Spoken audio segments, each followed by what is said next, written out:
Welcome back to Martinville. Today we none other than Lewis Carroll with her other classic Through the Looking Glass. Don't forget to leave a comment below of what you want us to read next, and leave a like and subscribe. Let's go! Chapter 1. Looking Glass House. One thing was certain, that the white kitten had had nothing to do with it. It was the black kitten's fault entirely. For the white kitten had been having its face washed by the old cat for the last quarter of an hour, and bearing it pretty well, considering. So you see that it couldn't have had any hand in the mischief. The way Dinah washed her children's faces was this.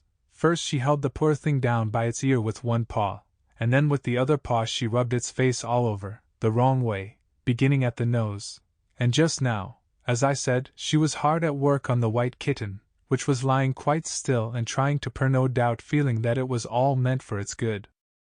But the black kitten had been finished with earlier in the afternoon, and so, while Alice was sitting curled up in a corner of the great armchair, half talking to herself and half asleep, the kitten had been having a grand game of romps with the ball of worsted Alice had been trying to wind up, and had been rolling it up and down till it had all come undone again, and there it was, spread over the hearth rug, all knots and tangles, with the kitten running after its own tail in the middle. "Oh, you wicked little thing!"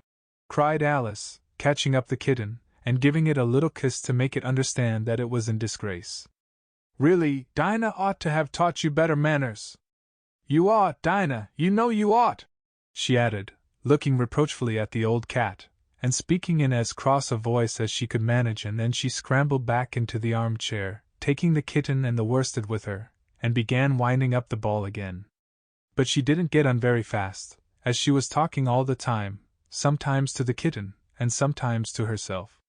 Kitty sat very demurely on her knee, pretending to watch the progress of the winding, and now and then putting out one paw and gently touching the ball, as if it would be glad to help, if it might. "Do you know what tomorrow is, Kitty?" Alice began. "You'd have guessed if you'd been up in the window with me, only Dinah was making you tidy, so you couldn't. I was watching the boys getting in sticks for the bonfire, and it wants plenty of sticks, Kitty. Only it got so cold, and it snowed so, they had to leave off. Never mind, Kitty, we'll go and see the bonfire tomorrow." Here Alice wound 2 or 3 turns of the worsted round the kitten's neck, just to see how it would look. This led to a scramble, in which the ball rolled down upon the floor, and yards of it got unwound again. "Do you know, I was so angry, Kitty," Alice went on as soon as they were comfortably settled again. "When I saw all the mischief you had been doing, I was very nearly opening the window, and putting you out into the snow. And you'd have deserved it, you little mischievous darling. What have you got to say for yourself? Now don't interrupt me," she went on, holding up one finger. "I'm going to tell you all your faults. Number 1, you squeaked twice while Dinah was washing your face this morning. Now you can't deny it, Kitty, I heard you. What's that you say?" pretending that the kitten was speaking. "Her paw went into your eye. Well, that's your fault, for keeping your eyes open. If you'd shut them tight up, it wouldn't have happened. Now don't make any more excuses, but listen. Number 2, you pulled Snowdrop away by the tail just as I had put down the saucer of milk before her. What, you were thirsty, were you? How do you know she wasn't thirsty too? Now for number 3, you unwound every bit of the worsted while I wasn't looking. That's 3 faults, Kitty, and you've not been punished for any of them yet. You know I'm saving up all your punishments for Wednesday week. Suppose they had saved up all my punishments," she went on, talking more to herself than the kitten. "What would they do at the end of a year? I should be sent to prison, I suppose, when the day came. Or let me see, suppose each punishment was to be going without a dinner, then, when the miserable day came, I should have to go without 50 dinners at once. Well, I shouldn't mind that much. I'd far rather go without them than eat them. Do you hear the snow against the window panes, Kitty? How nice and soft it sounds. Just as if someone was kissing the window all over outside. I wonder if the snow loves the trees and fields, that it kisses them so gently? And then it covers them up snug, you know, with a white quilt, and perhaps it says, 'Go to sleep, darlings, till the summer comes again.' And when they wake up in the summer, Kitty, they dress themselves all in green, and dance about whenever the wind blows. Oh, that's very pretty!" cried Alice, dropping the ball of worsted to clap her hands. "And I do so wish it was true. I'm sure the woods look sleepy in the autumn, when the leaves are getting brown. Kitty, can you play chess? Now, don't smile, my dear, I'm asking it seriously. Because, when we were playing just now, you watched just as if you understood it, and when I said check you purred. Well, it was a nice check, Kitty, and really I might have won, if it hadn't been for that nasty knight that came wiggling down among my pieces. Kitty dear, let's pretend dash." And here I wish I could tell you half the things Alice used to say, beginning with her favorite phrase. Let's pretend. She had had quite a long argument with her sister only the day before, all because Alice had begun with, "Let's pretend we're kings and queens." And her sister, who liked being very exact, had argued that they couldn't, because there were only two of them, and Alice had been reduced at last to say, "Well, you can be one of them then, and I'll be all the rest." And once she had really frightened her old nurse by shouting suddenly in her ear, "Nurse! Do let's pretend that I'm a hungry hyena, and you're a bone." But this is taking us away from Alice's speech to the kitten. "Let's pretend that you're the Red Queen, Kitty! Do you know, I think if you sat up and folded your arms, you'd look exactly like her. Now do try, there's a dear!" And Alice got the Red Queen off the table, and set it up before the kitten as a model for it to imitate. However, the thing didn't succeed, principally, Alice said, because the kitten wouldn't fold its arms properly. So, to punish it, she held it up to the looking-glass, that it might see how sulky it was. "And if you're not good directly," she added, "I'll put you through into Looking-Glass House. How would you like that? Now, if you'll only attend, Kitty, and not talk so much, I'll tell you all my ideas about Looking-Glass House. First, there's the room you can see through the glass. That's just the same as our drawing room, only the things go the other way. I can see all of it when I get upon a chair, all but the bit behind the fireplace. Oh, I do so wish I could see that bit. I want so much to know whether they've a fire in the winter. You never can tell, you know, unless our fire smokes. And then smoke comes up in that room too, but that may be only pretense, just to make it look as if they had a fire. Well then, the books are something like our books, only the words go the wrong way. I know that, because I've held up one of our books to the glass, and then they hold up one in the other room. How would you like to live in Looking-Glass House, Kitty? I wonder if they'd give you milk in there? Perhaps looking-glass milk isn't good to drink, but oh, Kitty! Now we come to the passage. You can just see a little peep of the passage in Looking-Glass House, if you leave the door of our drawing-room wide open, and it's very like our passage as far as you can see, only you know it may be quite different on beyond. Oh, Kitty! How nice it would be if we could only get through into Looking-Glass House.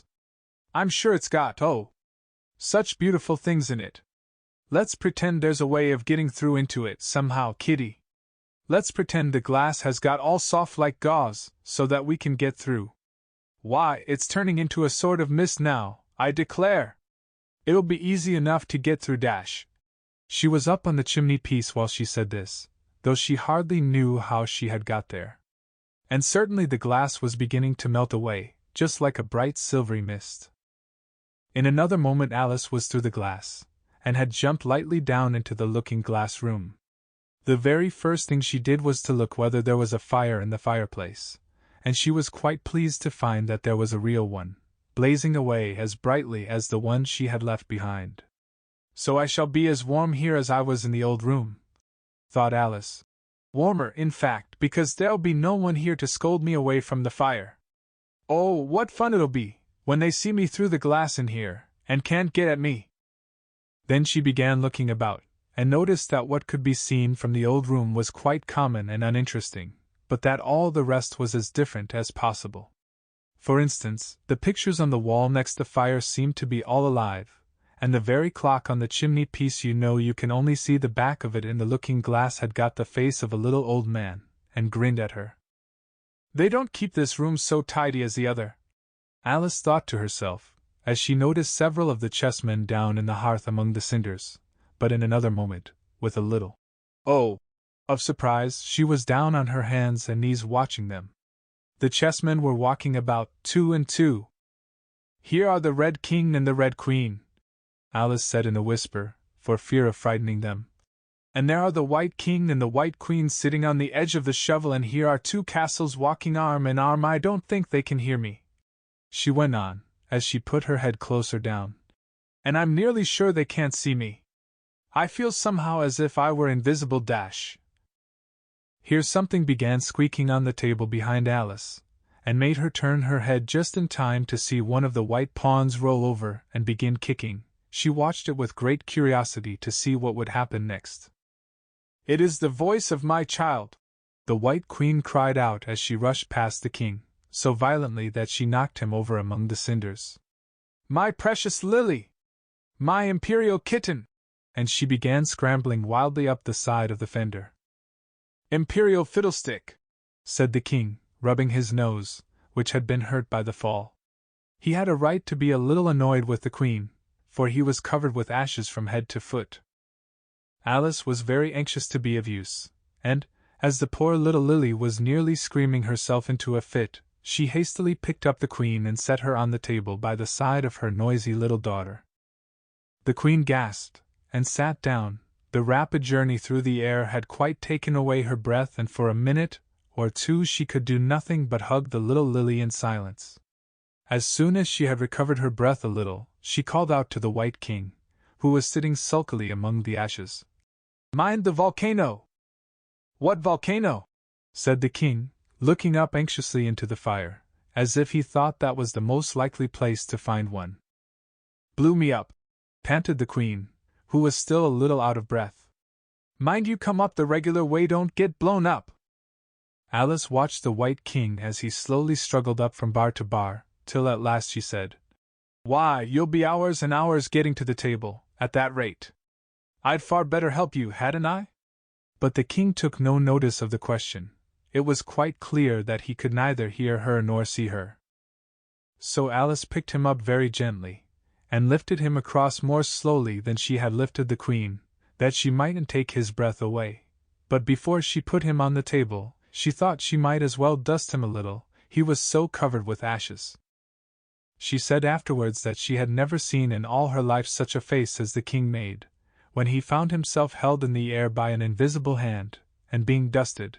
He was far too much astonished to cry out, but his eyes and his mouth went on getting larger and larger, and rounder, till her hand shook so with laughing that she nearly let him drop upon the floor. Oh! Please don't make such faces, my dear! She cried out, quite forgetting that the king couldn't hear her. You make me laugh so that I can hardly hold you. And don't keep your mouth so wide open. All the ashes will get into it there. Now I think you're tidy enough, she added, as she smoothed his hair, and set him upon the table near the queen. The king immediately fell flat on his back, and lay perfectly still, and Alice was a little alarmed at what she had done, and went round the room to see if she could find any water to throw over him. However, she could find nothing but a bottle of ink, and when she got back with it she found he had recovered, and he and the queen were talking together in a frightened whisper so low that Alice could hardly hear what they said. The king was saying, I assure you, my dear, I turn cold to the very ends of my whiskers. To which the queen replied, You haven't got any whiskers. The horror of that moment, the king went on, I shall never forget. You will, though, the queen said, if you don't make a memorandum of it. Alice looked on with great interest as the king took an enormous memorandum book out of his pocket, and began writing. A sudden thought struck her, and she took hold of the end of the pencil, which came some way over his shoulder, and began writing for him. The poor king looked puzzled and unhappy, and struggled with the pencil for some time without saying anything, but Alice was too strong for him, and at last he panted out, My dear! I really must get a thinner pencil. I can't manage this one a bit, it writes all manner of things that I don't intend. What manner of things? Said the queen, looking over the book in which Alice had put. The White Knight is sliding down the poker. He balances very badly. That's not a memorandum of your feelings. There was a book lying near Alice on the table, and while she sat watching the White King, for she was still a little anxious about him, and had the ink all ready to throw over him, in case he fainted again, she turned over the leaves, to find some part that she could read. For it's all in some language I don't know, she said to herself. It was like this. Dada Koreblich. Sevididels 8 DNA, Gilib Sati. Iboit and I Elbnig DNA Erig did. Sevigarab 8 Eru Isma Melale. Dada Barg Shoshtar Ema made DNA. She puzzled over this for some time, but at last a bright thought struck her. Why, it's a looking-glass book, of course. And if I hold it up to a glass, the words will all go the right way again. This was the poem that Alice read. Jabberwocky. 'Twas brillig, and the slithy toves did gyre and gimble in the wabe. All mimsy were the borigovs, and the mome rafts outgrabe. Beware the Jabberwock, my son! The jaws that bite, the claws that catch. Beware the Jubjub bird, and shun the frumious Bandersnatch. He took his vorpal sword in hand. Long time the manxome foe he sought. So rested he by the tumtum tree, and stood a while in thought. And as in uffish thought he stood, the Jabberwock, with eyes of flame, came whiffling through the tulgey wood, and burbled as it came. 1, 2, 1, 2, and through. The vorpal blade went snicker-snack. He left it dead, and with its head he went galumphing back. And hast thou slain the Jabberwock? Come to my arms, my beamish boy. O Frabius Day! Callu! Calais! He chortled in his joy. 'Twas brillig, and the slithy toves did gyre and gimble in the wabe. All mimsy were the borigovs, and the mome rafts outgrabe. It seems very pretty, she said when she had finished it. But it's rather hard to understand. You see, she didn't like to confess, even to herself, that she couldn't make it out at all. Somehow it seems to fill my head with ideas only I don't exactly know what they are. However, somebody killed something, that's clear, at any rate dash. But oh, thought Alice, suddenly jumping up. If I don't make haste I shall have to go back through the looking-glass, before I've seen what the rest of the house is like. Let's have a look at the garden first.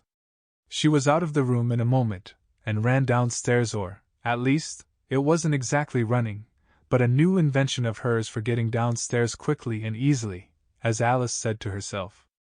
She just kept the tips of her fingers on the handrail, and floated gently down without even touching the stairs with her feet. Then she floated on through the hall, and would have gone straight out at the door in the same way, if she hadn't caught hold of the door post.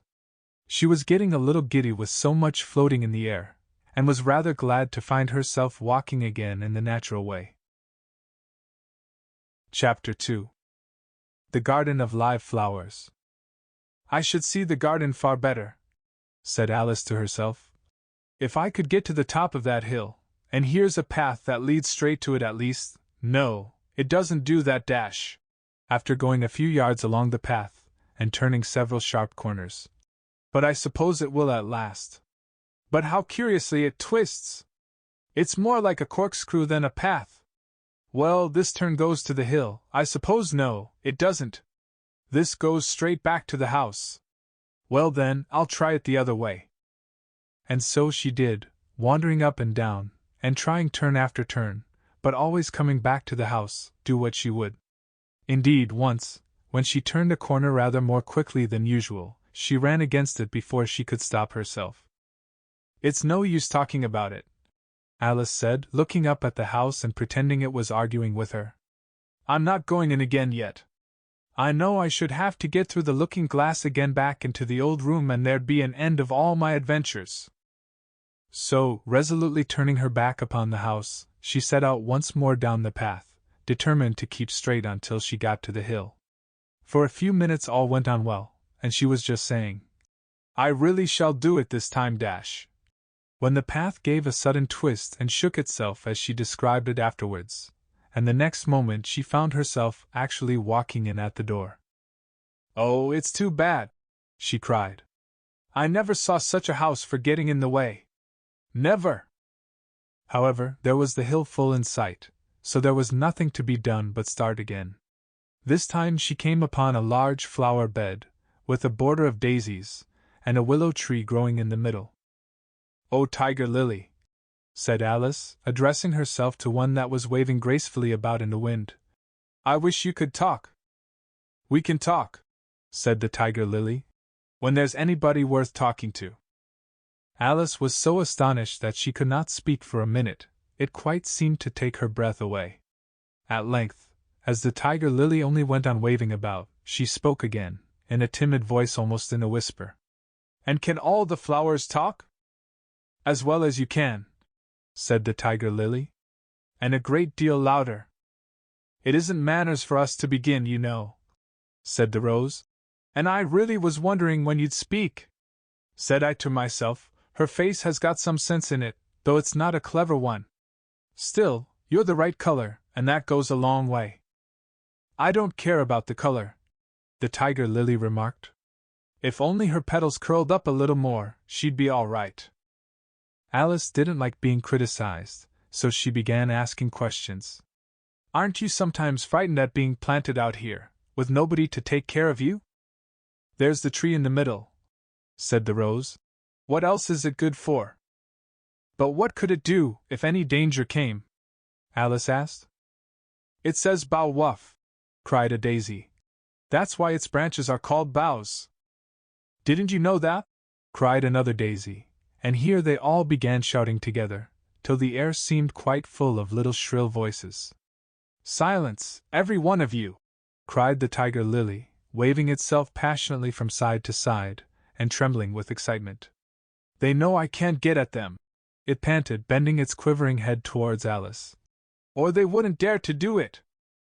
"Never mind," Alice said in a soothing tone, and stooping down to the daisies, who were just beginning again, she whispered, "If you don't hold your tongues, I'll pick you." There was silence in a moment, and several of the pink daisies turned white. "That's right," said the Tiger Lily. "The daisies are worst of all. When one speaks, they all begin together, and it's enough to make one wither to hear the way they go on." "How is it you can all talk so nicely?" Alice said, hoping to get it into a better temper by a compliment. "I've been in many gardens before, but none of the flowers could talk." "Put your hand down, and feel the ground," said the Tiger Lily. "Then you'll know why." Alice did so. "It's very hard," she said, "but I don't see what that has to do with it." "In most gardens," the Tiger Lily said, "they make the beds too soft so that the flowers are always asleep." This sounded a very good reason, and Alice was quite pleased to know it. "I never thought of that before," she said. "It's my opinion that you never think at all," the Rose said in a rather severe tone. "I never saw anybody that looked stupider," a Violet said so suddenly that Alice quite jumped, for it hadn't spoken before. "Hold your tongue!" cried the Tiger Lily. "As if you ever saw anybody! You keep your head under the leaves, and snore away there, till you know no more what's going on in the world than if you were a bud." "Are there any more people in the garden besides me?" Alice said, not choosing to notice the Rose's last remark. "There's one other flower in the garden that can move about like you," said the Rose. "I wonder how you do it, Dash, you're always wondering," said the Tiger Lily. "But she's more bushy than you are." "Is she like me?" Alice asked eagerly, for the thought crossed her mind. "There's another little girl in the garden, somewhere." "Well, she has the same awkward shape as you," the Rose said, "but she's redder and her petals are shorter, I think." "Her petals are done up close, almost like a dahlia," the Tiger Lily interrupted.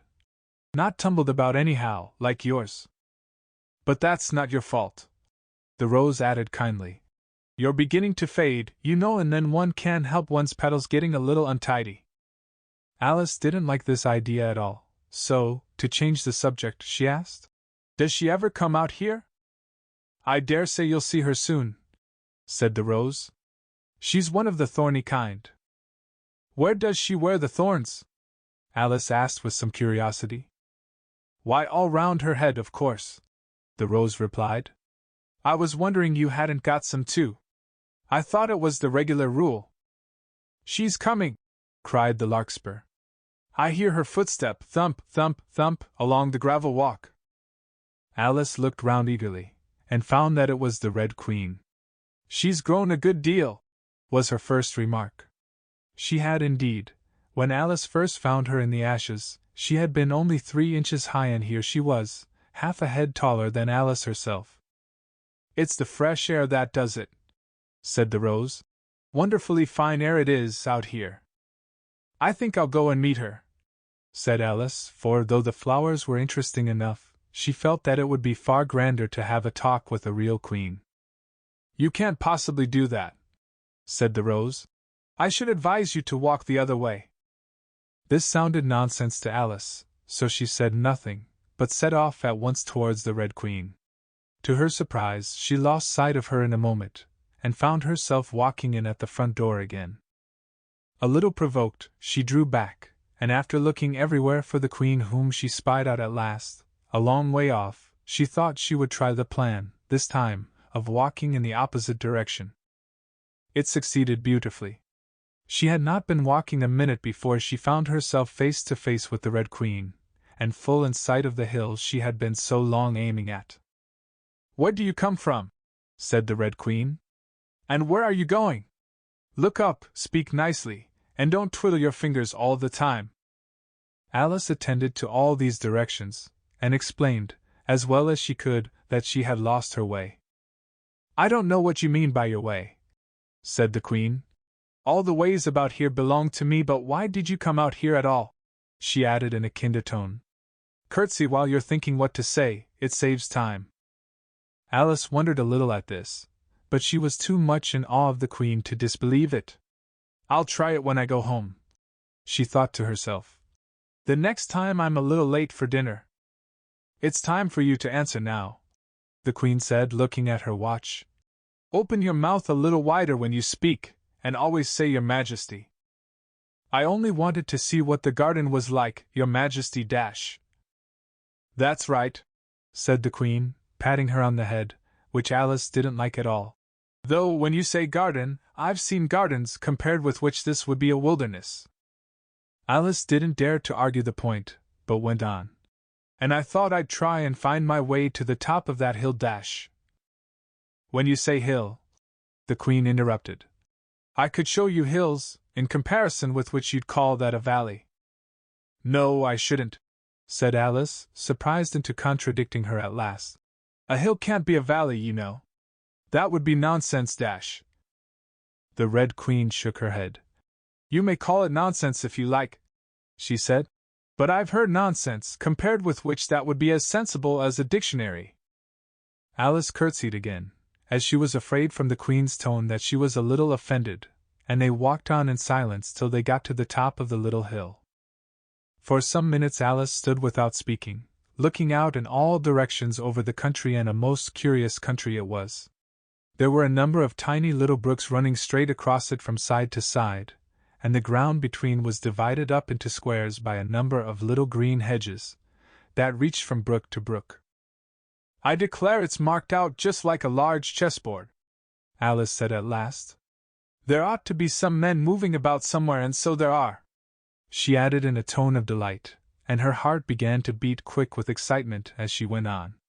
It's a great huge game of chess that's being played all over the world, if this is the world at all, you know. Oh, what fun it is! How I wish I was one of them. I wouldn't mind being a pawn, if only I might join, though of course I should like to be a queen best. She glanced rather shyly at the real Queen as she said this, but her companion only smiled pleasantly, and said, That's easily managed.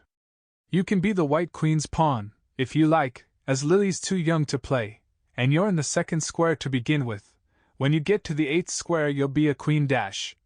Just at this moment, somehow or other, they began to run.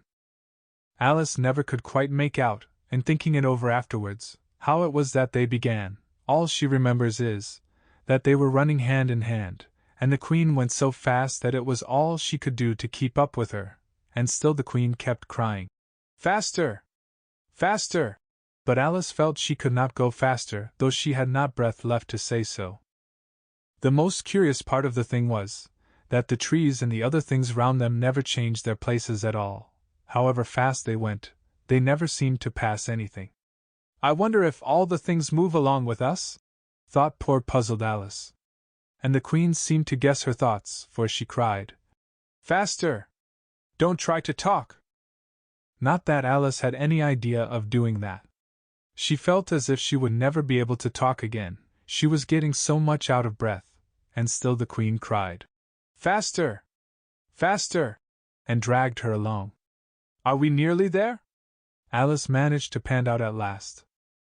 "Nearly there," the Queen repeated. "Why, we passed it 10 minutes ago." "Faster!"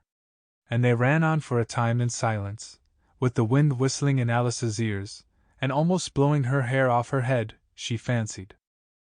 "Now! Now!" cried the Queen. "Faster! Faster!" And they went so fast that at last they seemed to skim through the air, hardly touching the ground with their feet, till suddenly, just as Alice was getting quite exhausted, they stopped, and she found herself sitting on the ground, breathless and giddy. The Queen propped her up against a tree, and said kindly, "You may rest a little now." Alice looked round her in great surprise. "Why, I do believe we've been under this tree the whole time. Everything's just as it was." "Of course it is," said the Queen. "What would you have it?" "Well, in our country," said Alice, still panting a little, "you generally get to somewhere else if you ran very fast for a long time, as we've been doing." "A slow sort of country," said the Queen. "Now here, you see, it takes all the running you can do to keep in the same place. If you want to get somewhere else, you must run at least twice as fast as that." "I'd rather not try, please," said Alice. "I'm quite content to stay here, only I am so hot and thirsty."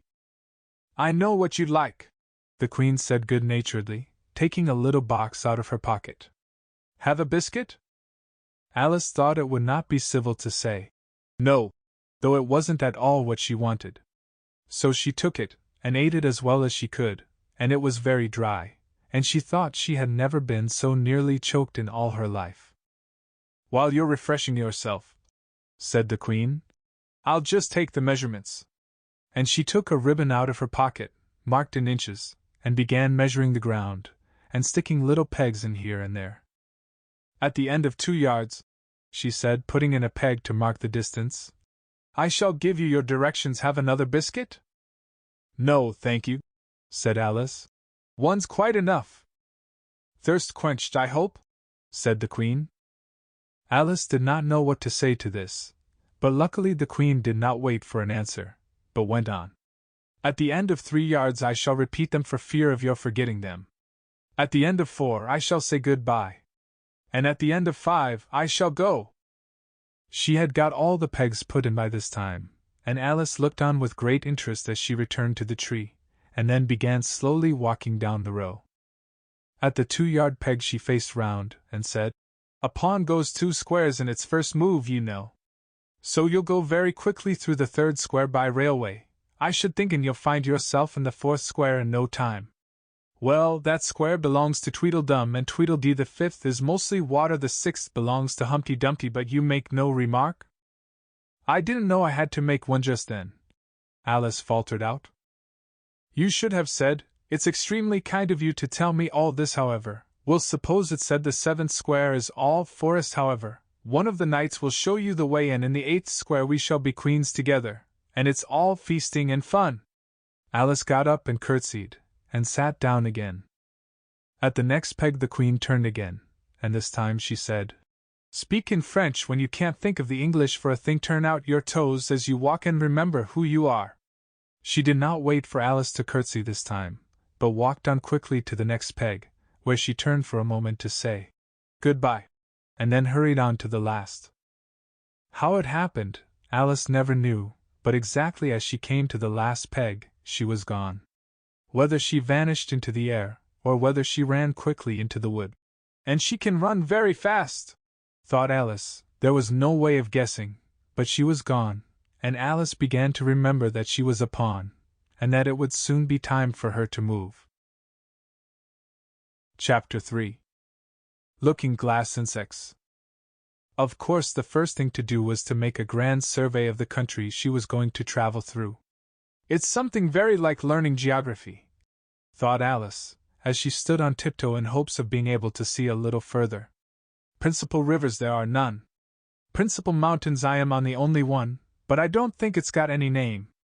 Principal towns, why, what are those creatures, making honey down there? They can't be bees, nobody ever saw bees a mile off, you know. And for some time she stood silent, watching one of them that was bustling about among the flowers, poking its proboscis into them. Just as if it was a regular bee, thought Alice. However, this was anything but a regular bee. In fact, it was an elephant, as Alice soon found out, though the idea quite took her breath away at first. And what enormous flowers they must be, was her next idea. Something like cottages with the roofs taken off, and stalks put to them, and what quantities of honey they must make. I think I'll go down, and no, I won't just yet, she went on, checking herself just as she was beginning to run down the hill, and trying to find some excuse for turning shy so suddenly.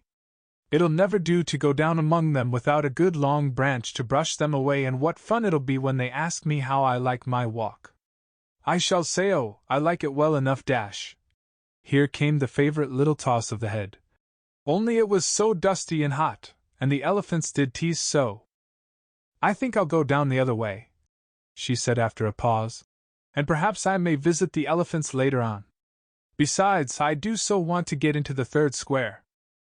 So with this excuse she ran down the hill and jumped over the first of the 6 little brooks. Tickets, please, said the guard, putting his head in at the window. In a moment everybody was holding out a ticket. They were about the same size as the people, and quite seemed to fill the carriage. Now then, show your ticket, child, the guard went on, looking angrily at Alice. And a great many voices all said together, like the chorus of a song, thought Alice. Don't keep him waiting, child. Why, his time is worth £1,000 a minute.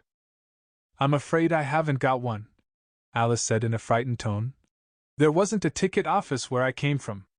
And again the chorus of voices went on. There wasn't room for one where she came from. The land there is worth £1,000 an inch. Don't make excuses, said the guard.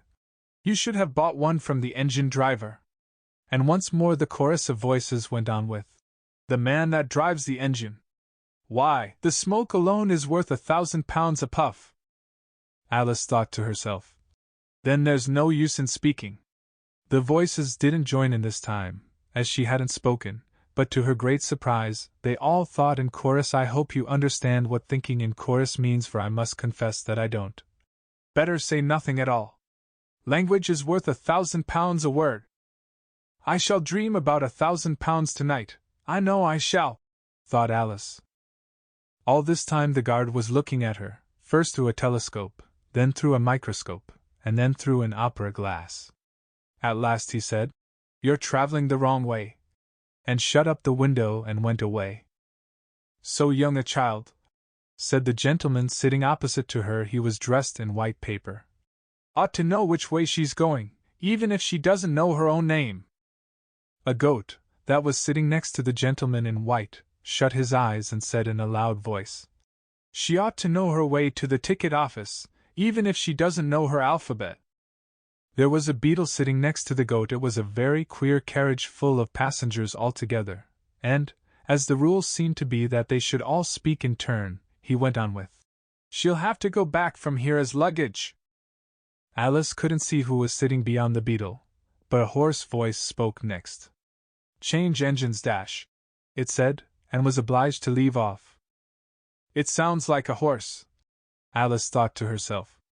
And an extremely small voice, close to her ear, said, You might make a joke on that, something about horse and horse, you know.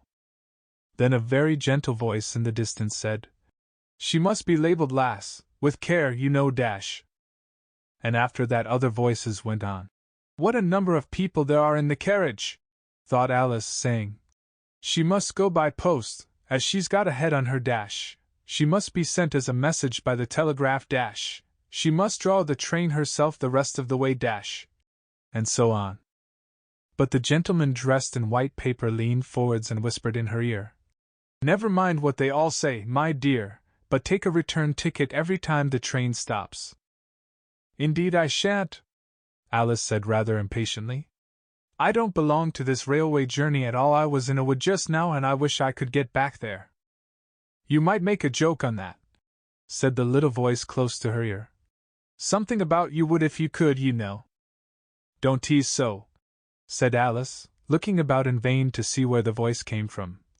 If you're so anxious to have a joke made, why don't you make one yourself? The little voice sighed deeply. It was very unhappy, evidently, and Alice would have said something pitying to comfort it. If it would only sigh like other people, she thought. But this was such a wonderfully small sigh that she wouldn't have heard it at all if it hadn't come quite close to her ear. The consequence of this was that it tickled her ear very much, and quite took off her thoughts from the unhappiness of the poor little creature. I know you are a friend, the little voice went on. A dear friend, and an old friend. And you won't hurt me, though I am an insect. What kind of insect? Alice inquired a little anxiously. What she really wanted to know was whether it could sting or not, but she thought this wouldn't be quite a civil question to ask. What, then, you don't dash? The little voice began, when it was drowned by a shrill scream from the engine, and everybody jumped up in alarm, Alice among the rest. The horse, who had put his head out of the window, quietly drew it in and said, It's only a brook we have to jump over. Everybody seemed satisfied with this, though Alice felt a little nervous at the idea of trains jumping at all.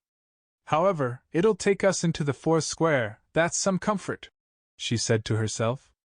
In another moment she felt the carriage rise straight up into the air, and in her fright she caught at the thing nearest to her hand, which happened to be the goat's beard. But the beard seemed to melt away as she touched it, and she found herself sitting quietly under a tree while the gnat, for that was the insect she had been talking to, was balancing itself on a twig just over her head, and fanning her with its wings. It certainly was a very large gnat. About the size of a chicken, Alice thought. Still, she couldn't feel nervous with it, after they had been talking together so long. Then you don't like all insects? The gnat went on, as quietly as if nothing had happened. I like them when they can talk, Alice said. None of them ever talk where I come from. What sort of insects do you rejoice in, where you come from? The gnat inquired. I don't rejoice in insects at all, Alice explained, because I'm rather afraid of them, at least the large kinds. But I can tell you the names of some of them. Of course they answer to their names? The gnat remarked carelessly. I never knew them to do it. What's the use of their having names? The gnat said, if they won't answer to them? No use to them, said Alice. But it's useful to the people who name them, I suppose. If not, why do things have names at all? I can't say, the gnat replied. Further on, in the wood down there, they've got no names. However, go on with your list of insects, you're wasting time. Well, there's the horsefly, Alice began, counting off the names on her fingers. All right, said the gnat. Halfway up that bush, you'll see a rocking horsefly if you look. It's made entirely of wood, and gets about by swinging itself from branch to branch. What does it live on? Alice asked, with great curiosity. Sap and sawdust, said the gnat. Go on with the list. Alice looked up at the rocking horsefly with great interest, and made up her mind that it must have been just repainted, it looked so bright and sticky, and then she went on. And there's the dragonfly. Look on the branch above your head, said the gnat, and there you'll find a snap-dragon-fly. Its body is made of plum pudding, its wings of holly leaves, and its head is a raisin burning in brandy. And what does it live on? Frumenty and mince pie, the gnat replied, and it makes its nest in a Christmas box. And then there's the butterfly, Alice went on, after she had taken a good look at the insect with its head on fire, and had thought to herself, I wonder if that's the reason insects are so fond of flying into candles, because they want to turn into snapdragon flies. Crawling at your feet, said the gnat. Alice drew her feet back in some alarm. You may observe a bread and butter fly. Its wings are thin slices of bread and butter, Its body is a crust, and its head is a lump of sugar. And what does it live on? Weak tea with cream in it. A new difficulty came into Alice's head. Supposing it couldn't find any? She suggested. Then it would die, of course. But that must happen very often, Alice remarked thoughtfully. It always happens, said the gnat. After this, Alice was silent for a minute or two, pondering. The gnat amused itself meanwhile by humming round and round her head. At last it settled again and remarked, I suppose you don't want to lose your name? No, indeed, Alice said, a little anxiously. And yet I don't know, the gnat went on in a careless tone. Only think how convenient it would be if you could manage to go home without it. For instance, if the governess wanted to call you to your lessons, she would call out, Come here, dash, and there she would have to leave off, because there wouldn't be any name for her to call, and of course you wouldn't have to go, you know. That would never do, I'm sure, said Alice. The governess would never think of excusing me lessons for that. If she couldn't remember my name, she'd call me Miss, as the servants do. Well, if she said Miss, and didn't say anything more, the gnat remarked, of course you'd miss your lessons. That's a joke. I wish you had made it. Why do you wish I had made it? Alice asked. It's a very bad one. But the gnat only sighed deeply, while 2 large tears came rolling down its cheeks. You shouldn't make jokes, Alice said, if it makes you so unhappy. Then came another of those melancholy little sighs, and this time the poor gnat really seemed to have sighed itself away, for, when Alice looked up, there was nothing whatever to be seen on the twig, and, as she was getting quite chilly with sitting still so long, she got up and walked on. She very soon came to an open field, with a wood on the other side of it. It looked much darker than the last wood, and Alice felt a little timid about going into it. However, on second thoughts, she made up her mind to go on. For I certainly won't go back, she thought to herself, and this was the only way to the 8th square.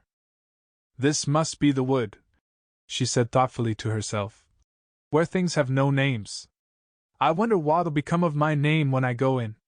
I shouldn't like to lose it at all because they'd have to give me another, and it would be almost certain to be an ugly one. But then the fun would be trying to find the creature that had got my old name. That's just like the advertisements, you know, when people lose dogs' answers to the name of Dash had on a brass collar. Just fancy calling everything you met Alice, till one of them answered. Only they wouldn't answer at all, if they were wise. She was rambling on in this way when she reached the wood. It looked very cool and shady. Well, at any rate it's a great comfort, she said as she stepped under the trees. After being so hot, to get into what? She went on, rather surprised at not being able to think of the word. I mean to get under this, you know, putting her hand on the trunk of the tree. What does it call itself, I wonder? I do believe it's got no name. Why, to be sure it hasn't. She stood silent for a minute, thinking, then she suddenly began again. Then it really has happened, after all. And now, who am I? I will remember if I can. I'm determined to do it. But being determined didn't help much, and all she could say, after a great deal of puzzling, was, L. I know it begins with L. Just then a fawn came wandering by. It looked at Alice with its large gentle eyes, but didn't seem at all frightened. Here then! Here then! Alice said, as she held out her hand and tried to stroke it, but it only started back a little, and then stood looking at her again. What do you call yourself? The fawn said at last. Such a soft, sweet voice it had. I wish I knew, thought poor Alice. She answered rather sadly. Nothing, just now. Think again, it said. That won't do. Alice thought, but nothing came of it. Please, would you tell me what you call yourself? She said timidly. I think that might help a little. I'll tell you, if you'll move a little further on, the fawn said. I can't remember here. So they walked on together through the wood, Alice with her arms clasped lovingly round the soft neck of the fawn, till they came out into another open field, and here the fawn gave a sudden bound into the air, and shook itself free from Alice's arms. I'm a fawn, it cried out in a voice of delight. And, dear me! You're a human child! A sudden look of alarm came into its beautiful brown eyes, and in another moment it had darted away at full speed. Alice stood looking after it, almost ready to cry with vexation at having lost her dear little fellow traveler so suddenly. However, I know my name now, she said. That's some comfort. Alice, Alice, I won't forget it again. And now, which of these finger posts ought I to follow, I wonder? It was not a very difficult question to answer, as there was only one road through the wood, and the 2 finger posts both pointed along it. I'll settle it, Alice said to herself. When the road divides and they point different ways. But this did not seem likely to happen. She went on and on, a long way, but wherever the road divided there were sure to be 2 finger posts pointing the same way, one marked, "To Tweedledum's house," and the other, "To the house of Tweedledee." I do believe, said Alice at last, that they live in the same house. I wonder I never thought of that before, but I can't stay there long. I'll just call and say how'd you do, and ask them the way out of the wood. If I could only get to the 8th square before it gets dark. So she wandered on, talking to herself as she went, till, on turning a sharp corner, she came upon 2 fat little men, so suddenly that she could not help starting back, but in another moment she recovered herself, feeling sure that they must be. Chapter 4. Tweedledum and Tweedledee. They were standing under a tree, each with an arm round the other's neck, and Alice knew which was which in a moment, because one of them had "DUM" embroidered on his collar, and the other "D." I suppose they've each got "TWEDLE" round at the back of the collar, she said to herself. They stood so still that she quite forgot they were alive, and she was just looking round to see if the word "TWEDLE" was written at the back of each collar, when she was startled by a voice coming from the one marked "DUM." If you think we're waxworks, he said, you ought to pay, you know. Waxworks weren't made to be looked at for nothing, nohow. Contrariwise, added the one marked D, if you think we're alive, you ought to speak. I'm sure I'm very sorry, was all Alice could say, for the words of the old song kept ringing through her head like the ticking of a clock, and she could hardly help saying them out loud. Tweedledum and Tweedledee agreed to have a battle. For Tweedledum, said Tweedledee, had spoiled his nice new rattle. Just then flew down a monstrous crow, as black as a tar barrel, which frightened both the heroes so they quite forgot their quarrel. I know what you're thinking about, said Tweedledum, but it isn't so, nohow. Contrariwise, continued Tweedledee, if it was so, it might be, and if it were so, it would be, but as it isn't, it ain't. That's logic. I was thinking, Alice said very politely, which is the best way out of this wood, it's getting so dark. Would you tell me, please? But the little men only looked at each other and grinned. They looked so exactly like a couple of great schoolboys, that Alice couldn't help pointing her finger at Tweedledum, and saying, First boy. Nohow! Tweedledum cried out briskly, and shut his mouth up again with a snap. Next boy, said Alice, passing on to Tweedledee, though she felt quite certain he would only shout out, Contrariwise! And so he did. You've been wrong, cried Tweedledum. The first thing in a visit is to say how do you do, and shake hands. And here the 2 brothers gave each other a hug, and then they held out the 2 hands that were free, to shake hands with her. Alice did not like shaking hands with either of them first, for fear of hurting the other one's feelings, so, as the best way out of the difficulty, she took hold of both hands at once. The next moment they were dancing round in a ring. This seemed quite natural, she remembered afterwards, and she was not even surprised to hear music playing. It seemed to come from the tree under which they were dancing, and it was done as well as she could make it out by the branches rubbing one across the other, like fiddles and fiddlesticks. But it certainly was funny, Alice said afterwards, when she was telling her sister the history of all this, to find myself singing Here We Go Round the Mulberry Bush. I don't know when I began it, but somehow I felt as if I'd been singing it a long, long time, The other 2 dancers were fat, and very soon out of breath. 4 times round is enough for 1 dance, Tweedledum panted out, and they left off dancing as suddenly as they had begun. The music stopped at the same moment. Then they let go of Alice's hands, and stood looking at her for a minute. There was a rather awkward pause, as Alice didn't know how to begin a conversation with people she had just been dancing with. It would never do to say how d'ye do, now, she said to herself. We seem to have got beyond that, somehow. I hope you're not much tired, she said at last.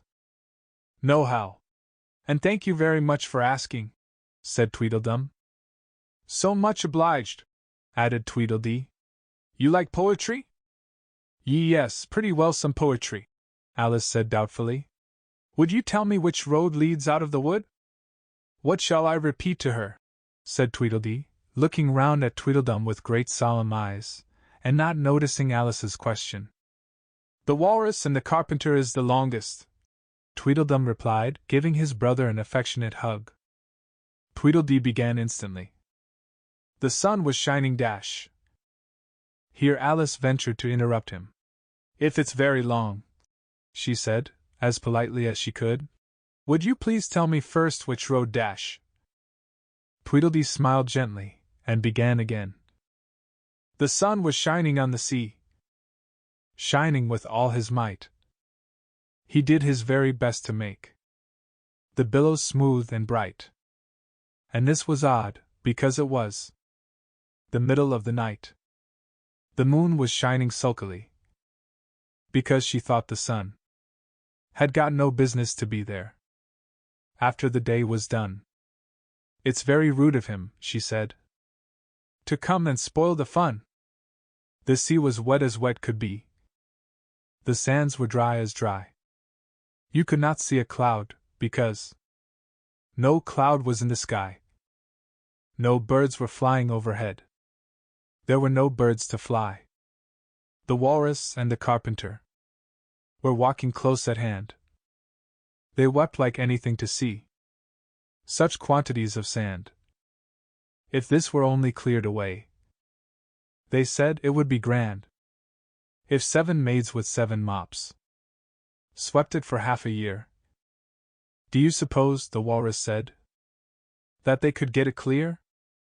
I doubt it, said the Carpenter, and shed a bitter tear. O oysters, come and walk with us, the Walrus did beseech. A pleasant walk, a pleasant talk, along the briny beach. We cannot do with more than 4, to give a hand to each. The eldest oyster looked at him, but never a word he said. The eldest oyster winked his eye, and shook his heavy head, meaning to say he did not choose to leave the oyster bed. But 4 young oysters hurried up, all eager for the treat. Their coats were brushed, their faces washed, their shoes were clean and neat. And this was odd, because, you know, they hadn't any feet. For other oysters followed them, and yet another 4. And thick and fast they came at last, and more and more and more, all hopping through the frothy waves, and scrambling to the shore. The Walrus and the Carpenter walked on a mile or so, and then they rested on a rock, conveniently low, and all the little oysters stood and waited in a row. The time has come, the Walrus said, to talk of many things, of shoes and ships and sealing wax, of cabbages and kings, and why the sea is boiling hot, and whether pigs have wings. But wait a bit, the oysters cried, before we have our chat. For some of us are out of breath, and all of us are fat. No hurry, said the Carpenter. They thanked him much for that. A loaf of bread, the Walrus said, is what we chiefly need. Pepper and vinegar besides are very good indeed. Now if you're ready, oysters dear, we can begin to feed. But not on us, the oysters cried, turning a little blue.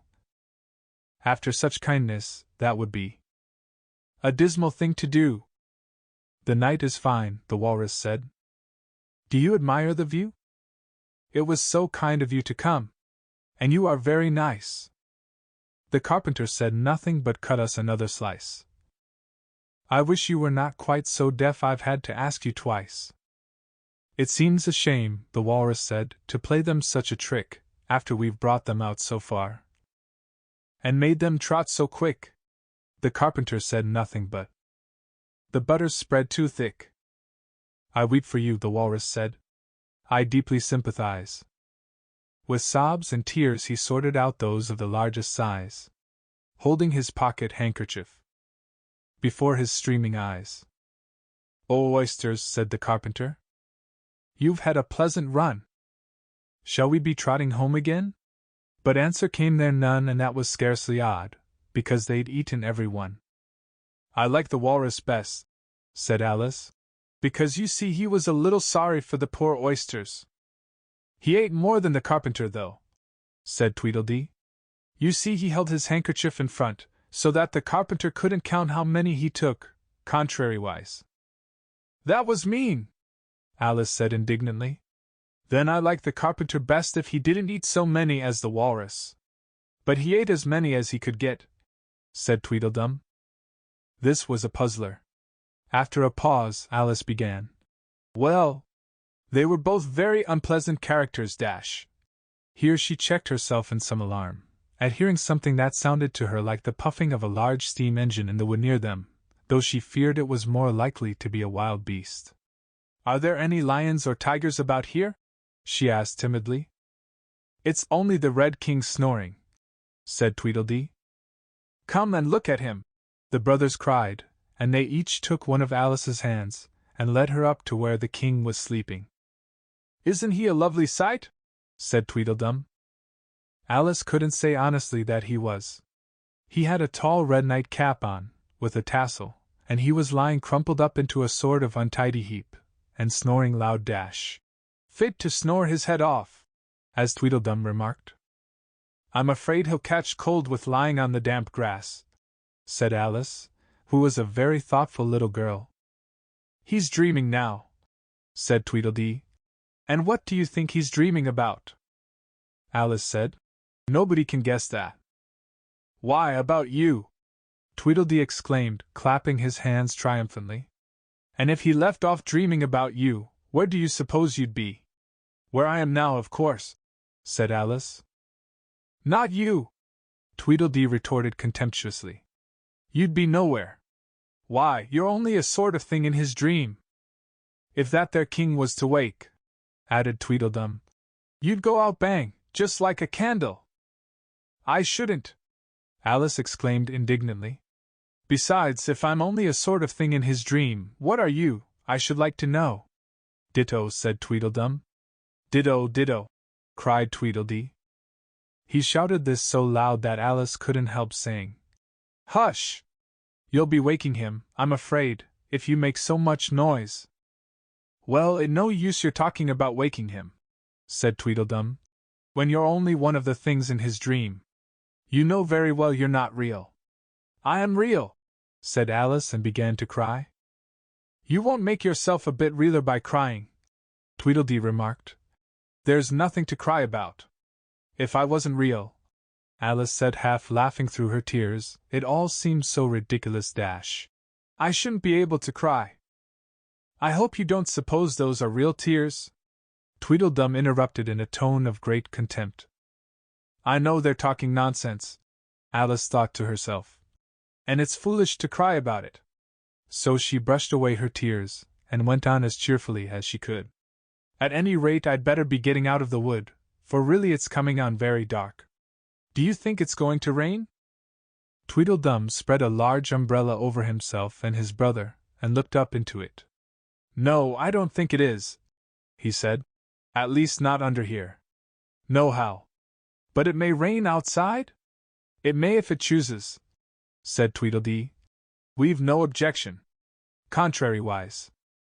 Selfish things, thought Alice, and she was just going to say, good night, and leave them, when Tweedledum sprang out from under the umbrella and seized her by the wrist. "Do you see that?" he said, in a voice choking with passion, and his eyes grew large and yellow all in a moment, as he pointed with a trembling finger at a small white thing lying under the tree. "It's only a rattle," Alice said, after a careful examination of the little white thing. "Not a rattlesnake, you know," she added hastily, thinking that he was frightened. "Only an old rattle, quite old and broken." "I knew it was!" cried Tweedledum, beginning to stamp about wildly and tear his hair. "It's spoilt, of course."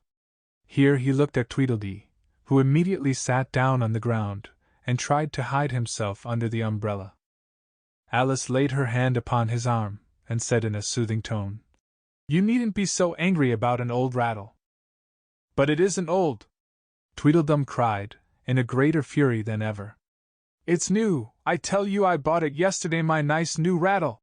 And his voice rose to a perfect scream.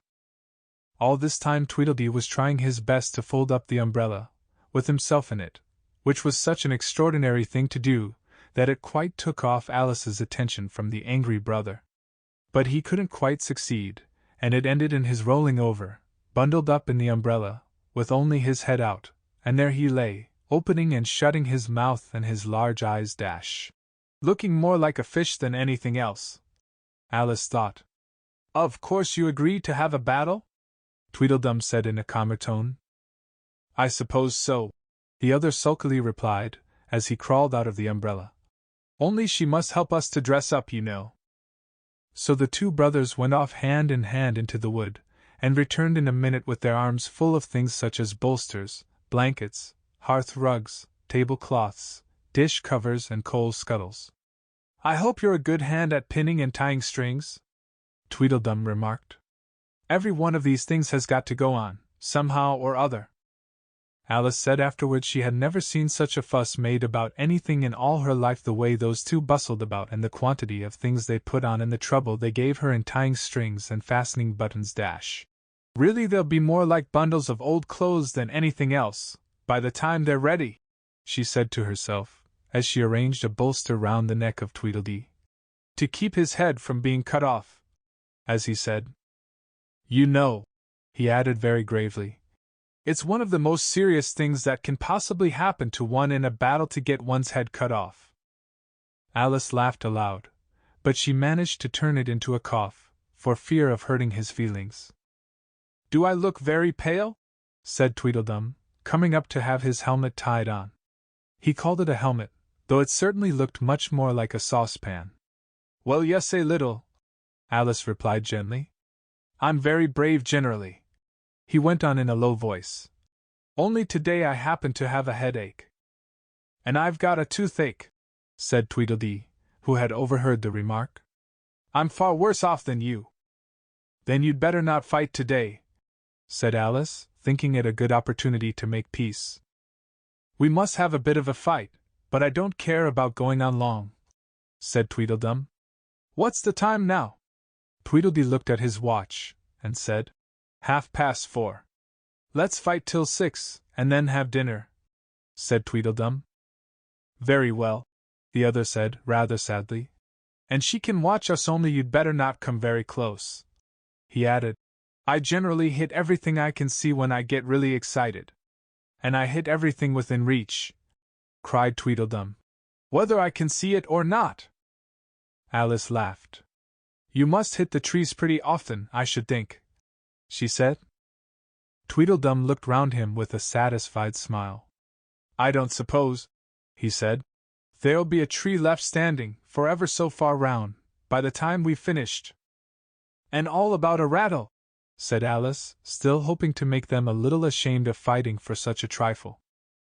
"I shouldn't have minded it so much," said Tweedledum, "if it hadn't been a new one." "I wish the monstrous crow would come," thought Alice. "There's only one sword, you know," Tweedledum said to his brother. "But you can have the umbrella, it's quite as sharp. Only we must begin quick. It's getting as dark as it can." "And darker," said Tweedledee. It was getting dark so suddenly that Alice thought there must be a thunderstorm coming on. "What a thick black cloud that is," she said. And how fast it comes! Why, I do believe it's got wings. It's the crow! Tweedledum cried out in a shrill voice of alarm, and the two brothers took to their heels and were out of sight in a moment.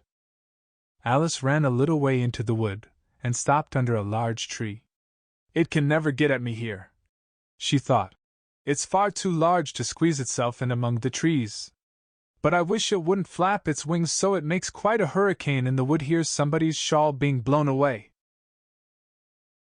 Chapter 5. Wool and Water. She caught the shawl as she spoke, and looked about for the owner. In another moment the White Queen came running wildly through the wood, with both arms stretched out wide, as if she were flying, and Alice very civilly went to meet her with the shawl. "I'm very glad I happened to be in the way," Alice said, as she helped her to put on her shawl again.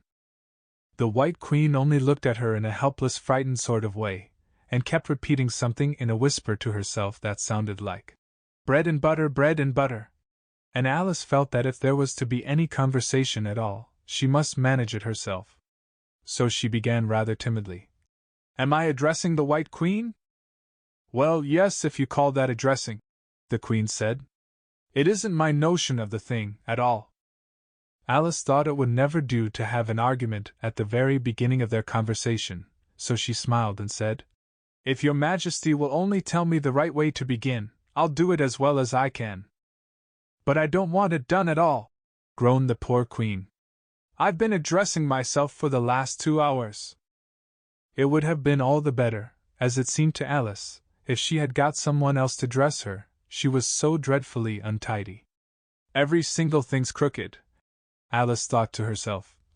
"And she's all over pins. May I put your shawl straight for you?" she added aloud. "I don't know what's the matter with it," the Queen said, in a melancholy voice. "It's out of temper, I think. I've pinned it here, and I've pinned it there, but there's no pleasing it. It can't go straight, you know, if you pin it all on one side," Alice said, as she gently put it right for her. "And dear me, what a state your hair is in!" "The brush has got entangled in it," the Queen said with a sigh. "And I lost the comb yesterday."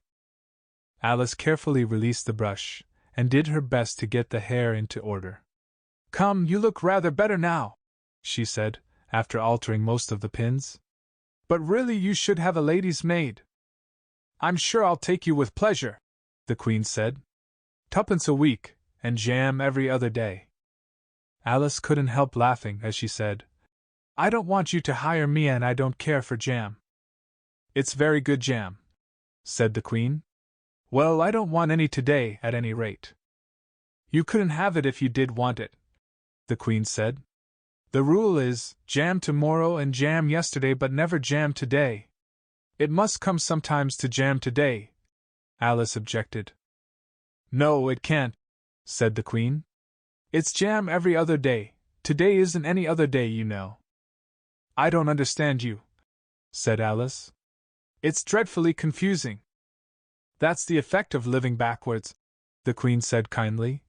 "It always makes one a little giddy at first dash." "Living backwards?"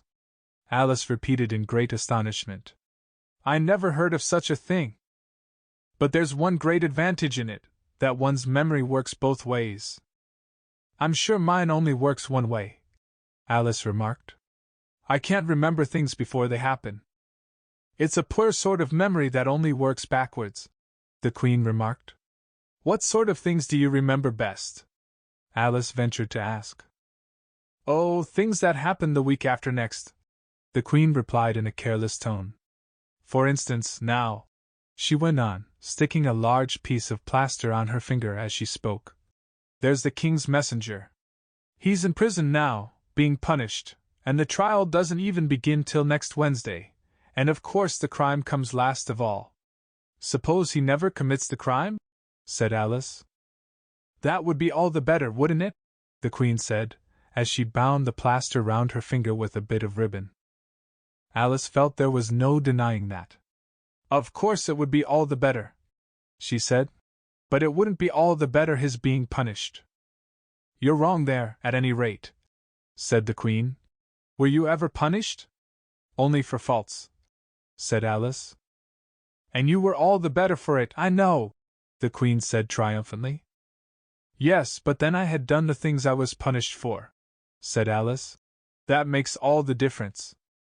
But if you hadn't done them, the Queen said, that would have been better still, better and better and better. Her voice went higher with each better, till it got quite to a squeak at last.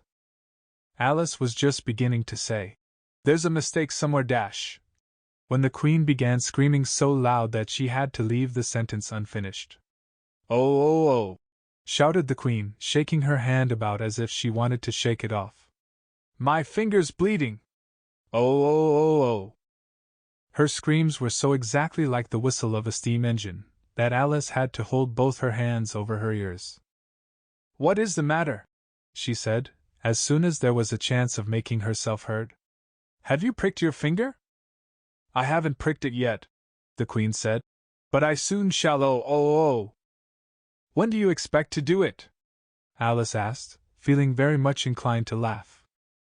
When I fasten my shawl again, the poor Queen groaned out. The brooch will come undone directly. Oh, oh. As she said the words, the brooch flew open, and the Queen clutched wildly at it, and tried to clasp it again. Take care! Cried Alice. You're holding it all crooked! And she caught at the brooch, but it was too late. The pin had slipped, and the Queen had pricked her finger.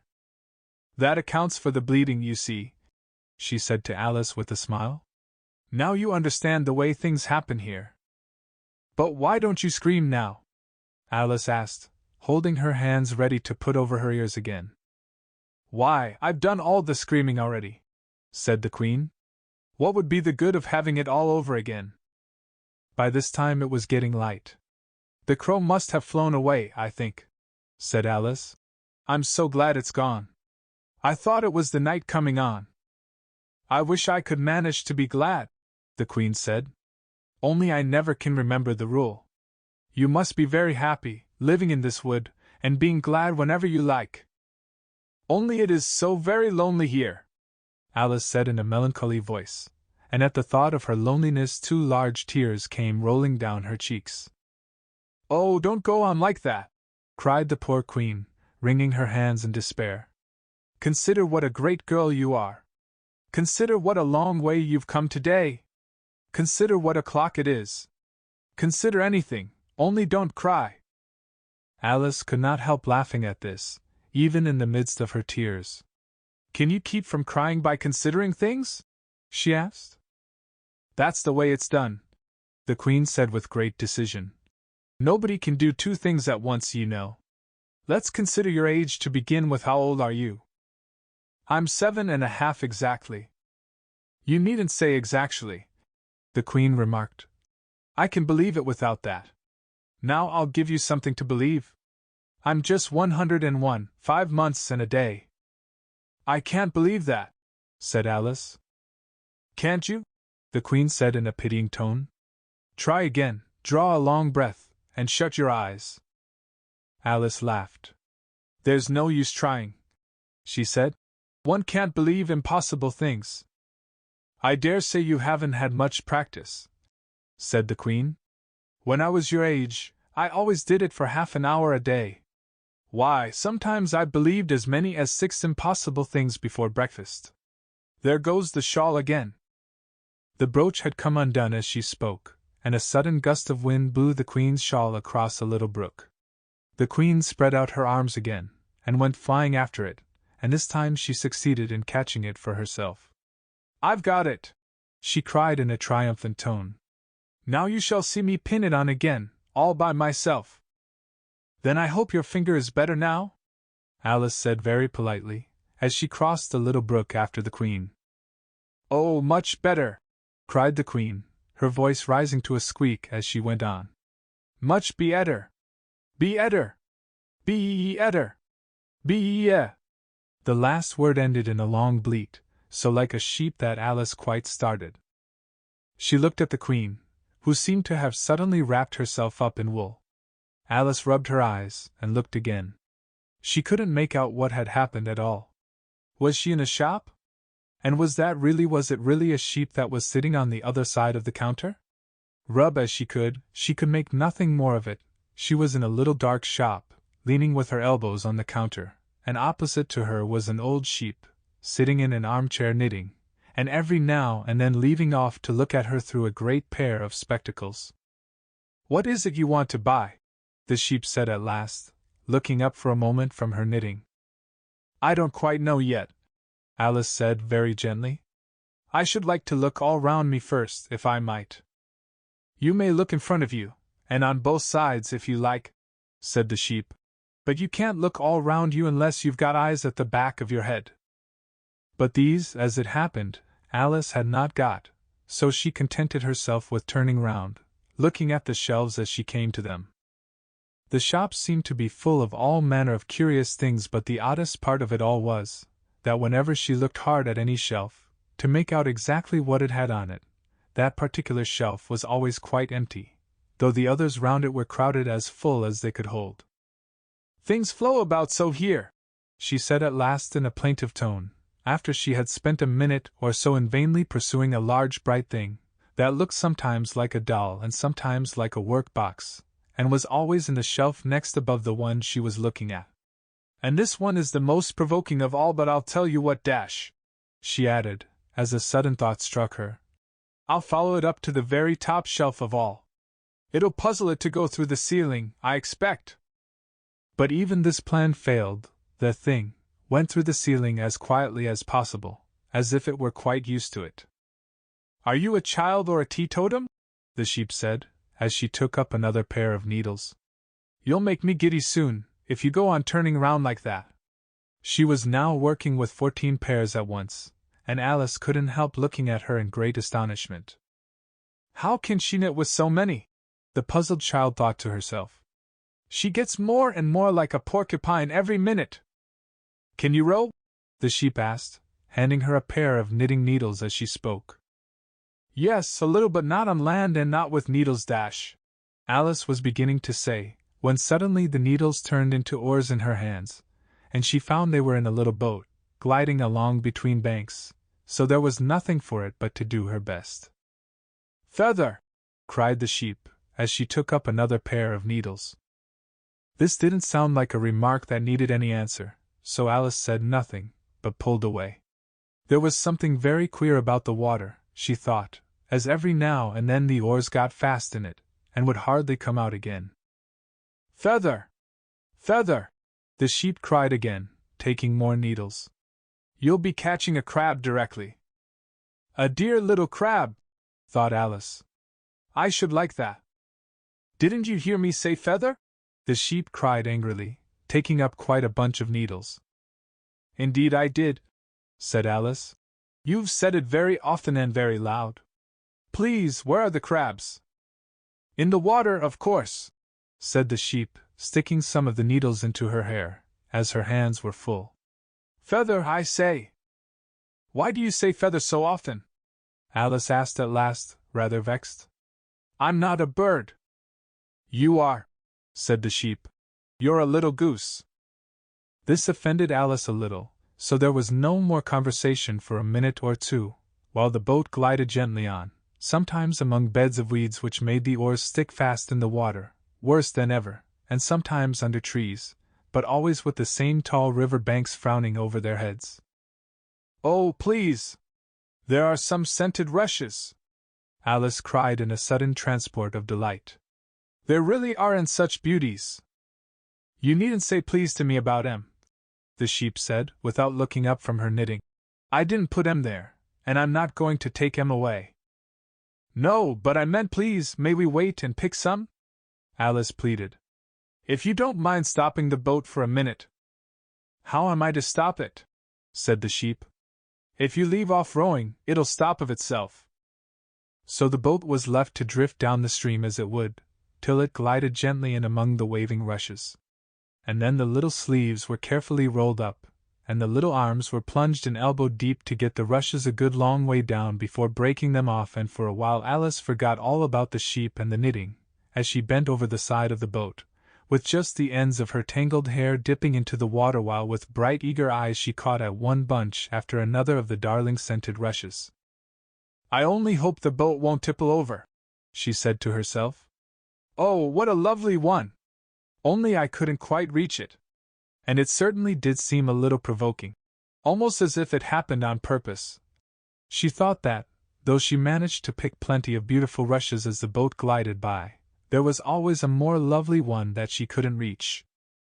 "The prettiest are always further," she said at last, with a sigh at the obstinacy of the rushes in growing so far off, as, with flushed cheeks and dripping hair and hands, she scrambled back into her place, and began to arrange her new-found treasures. What mattered it to her just then that the rushes had begun to fade, and to lose all their scent and beauty, from the very moment that she picked them? Even real scented rushes, you know, last only a very little while, and these, being dream rushes, melted away almost like snow, as they lay in heaps at her feet. But Alice hardly noticed this. There were so many other curious things to think about.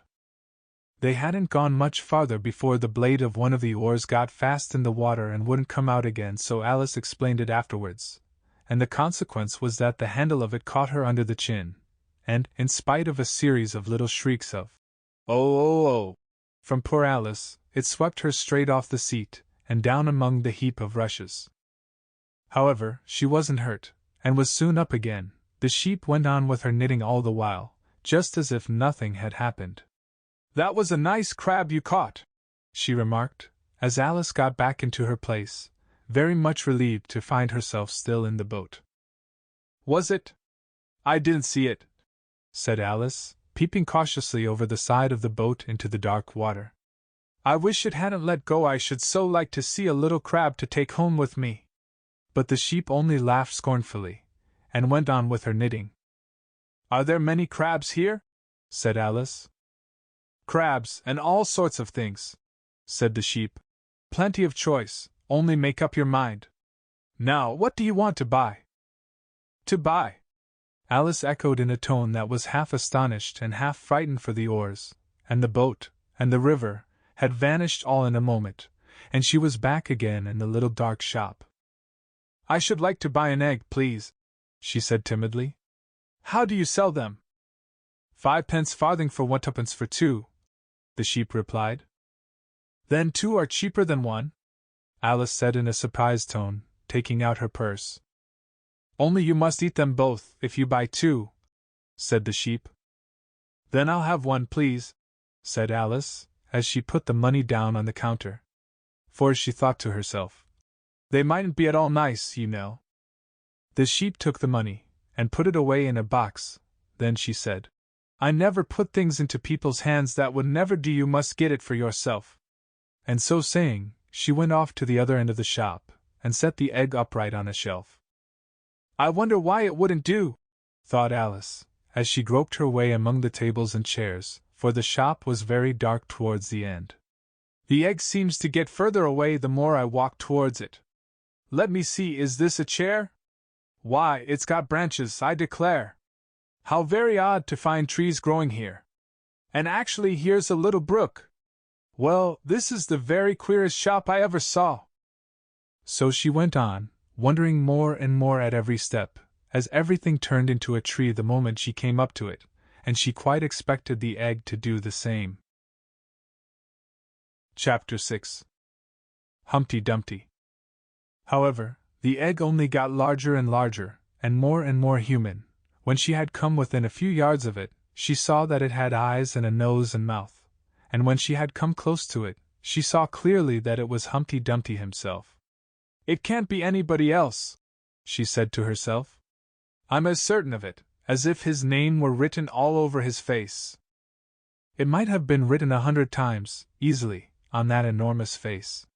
Humpty Dumpty was sitting with his legs crossed, like a Turk, on the top of a high wall, such a narrow one that Alice quite wondered how he could keep his balance, and, as his eyes were steadily fixed in the opposite direction, and he didn't take the least notice of her, she thought he must be a stuffed figure after all.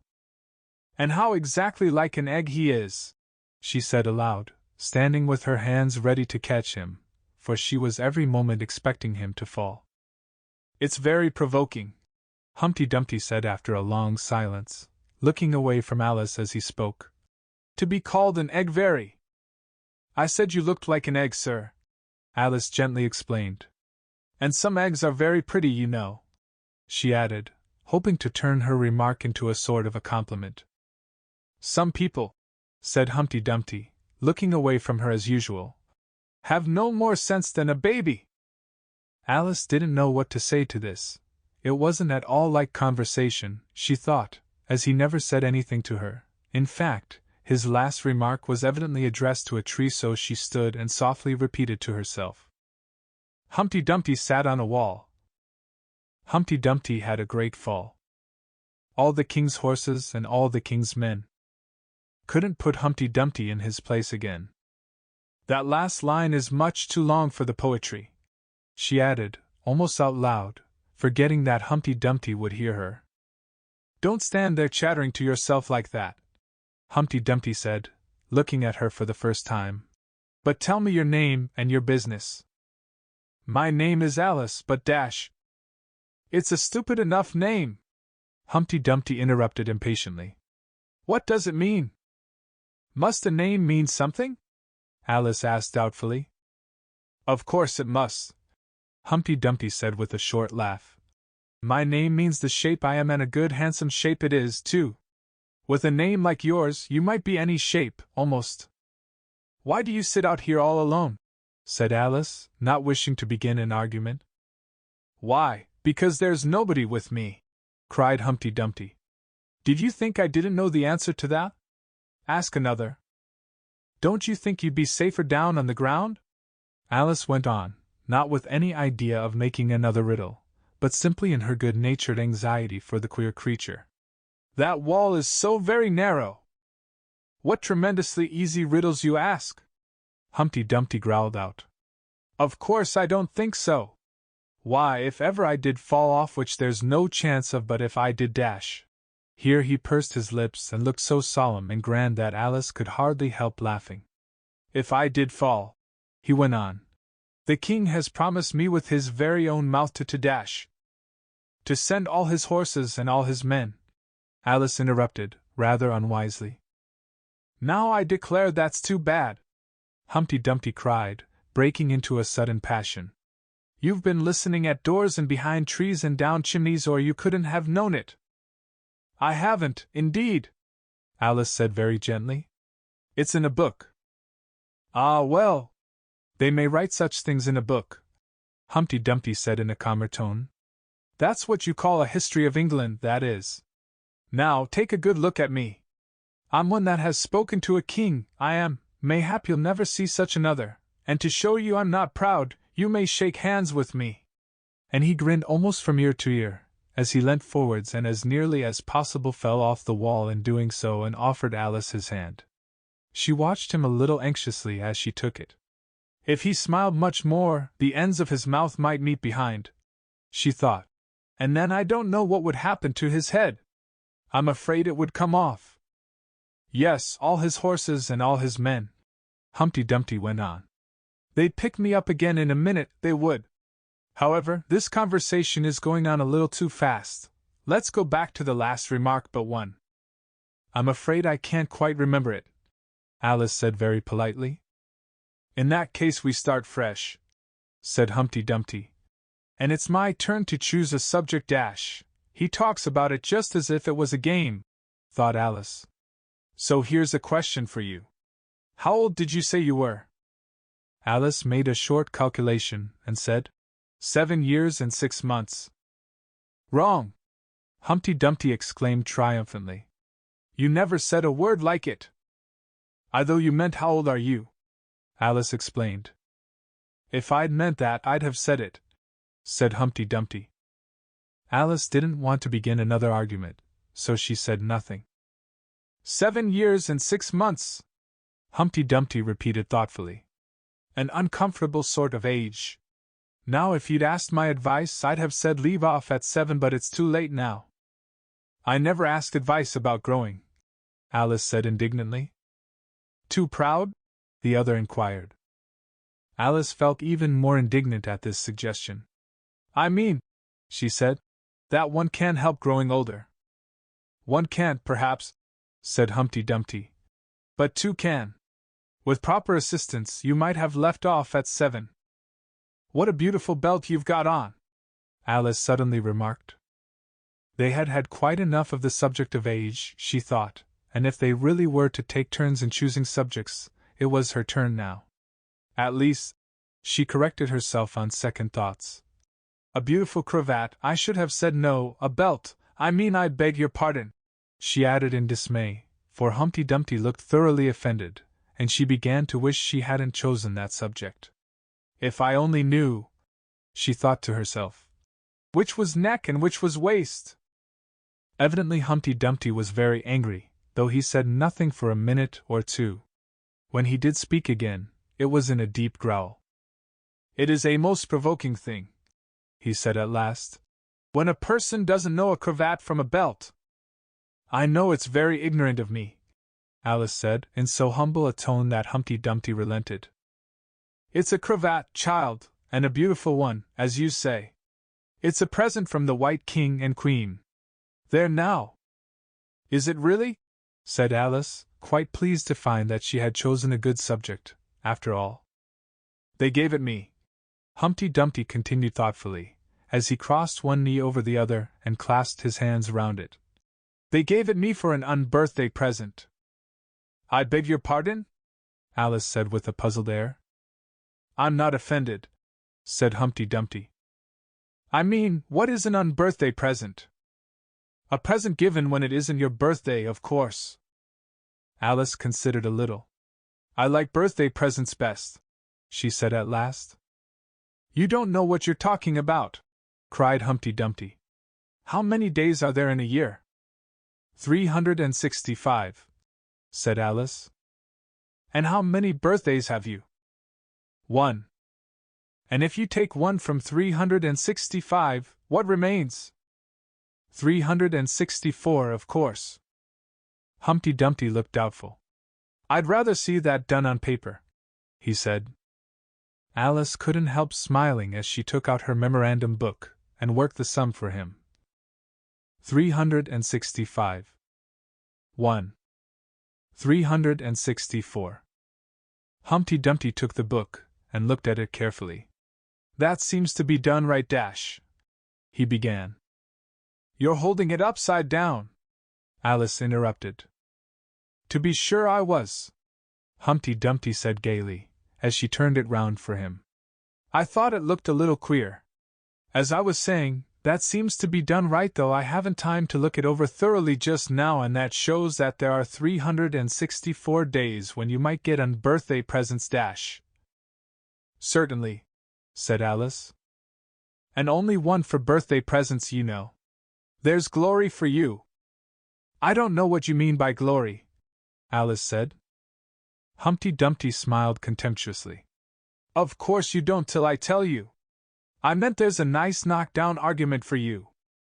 But glory doesn't mean a nice knock-down argument, Alice objected. When I use a word, Humpty Dumpty said in rather a scornful tone, it means just what I choose it to mean, neither more nor less. The question is, said Alice, whether you can make words mean so many different things.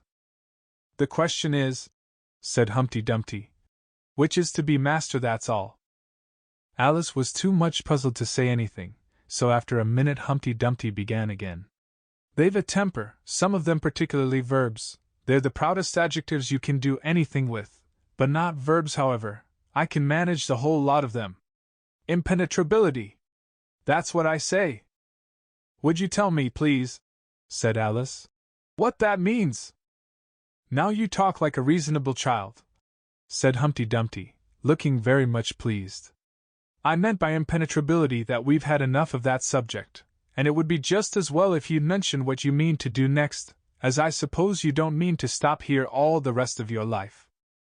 That's a great deal to make one word mean, Alice said in a thoughtful tone.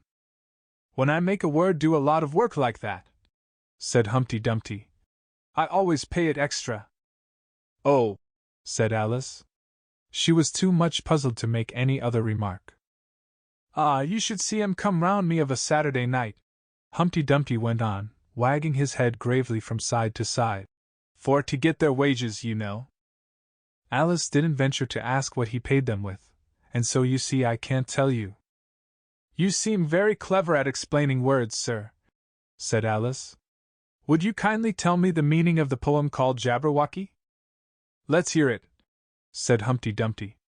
I can explain all the poems that were ever invented and a good many that haven't been invented just yet. This sounded very hopeful, so Alice repeated the first verse. 'Twas brillig, and the slithy toves did gyre and gimble in the wabe. All mimsy were the borigoves, and the mome raths outgrabe. That's enough to begin with, Humpty Dumpty interrupted. There are plenty of hard words there. Brillig means 4 o'clock in the afternoon, the time when you begin broiling things for dinner. That'll do very well, said Alice. And slithy? Well, slithy means lithe and slimy. Lithe is the same as active. You see, it's like a portmanteau, there are 2 meanings packed up into one word. I see it now, Alice remarked thoughtfully. And what are toves? Well, toves are something like badgers, they're something like lizards, and they're something like corkscrews. They must be very curious-looking creatures. They are that, said Humpty Dumpty. Also they make their nests under sundials, also they live on cheese.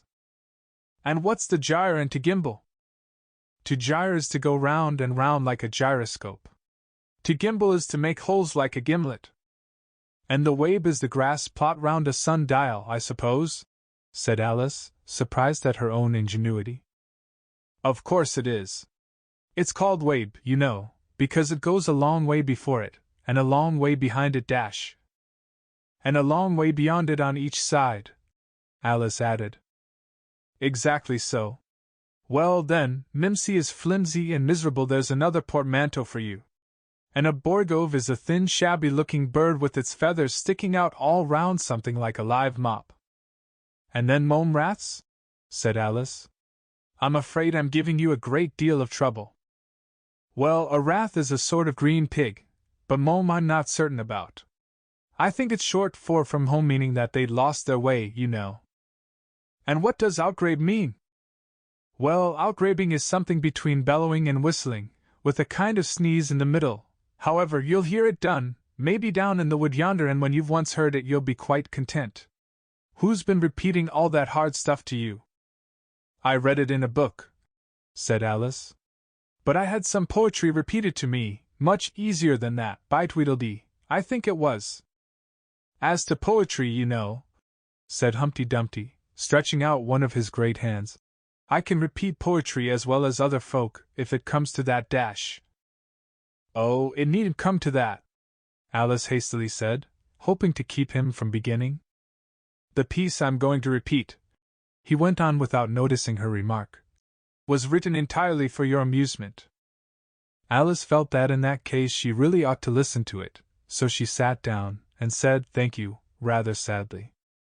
In winter, when the fields are white, I sing this song for your delight. Only I don't sing it, he added, as an explanation. I see you don't, said Alice. If you can see whether I'm singing or not, you've sharper eyes than most, Humpty Dumpty remarked severely. Alice was silent. In spring, when woods are getting green, I'll try and tell you what I mean. Thank you very much, said Alice. In summer, when the days are long, perhaps you'll understand the song. In autumn, when the leaves are brown, take pen and ink, and write it down. I will, if I can remember it so long, said Alice. You needn't go on making remarks like that, Humpty Dumpty said. They're not sensible, and they'd put me out. I sent a message to the fish. I told them this is what I wish. The little fishes of the sea. They sent an answer back to me. The little fish's answer was, we cannot do it, sir, because dash. I'm afraid I don't quite understand, said Alice. It gets easier further on, Humpty Dumpty replied. I sent to them again to say, it will be better to obey. The fishes answered with a grin. Why, what a temper you are in! I told them once, I told them twice. They would not listen to advice. I took a kettle large and new, fit for the deed I had to do. My heart went hop, my heart went thump. I filled the kettle at the pump. Then someone came to me and said, "The little fishes are in bed." I said to him, I said it plain, "Then you must wake them up again." I said it very loud and clear. I went and shouted in his ear. Humpty Dumpty raised his voice almost to a scream as he repeated this verse, and Alice thought with a shudder, "I wouldn't have been the messenger for anything." But he was very stiff and proud. He said you needn't shout so loud. And he was very proud and stiff.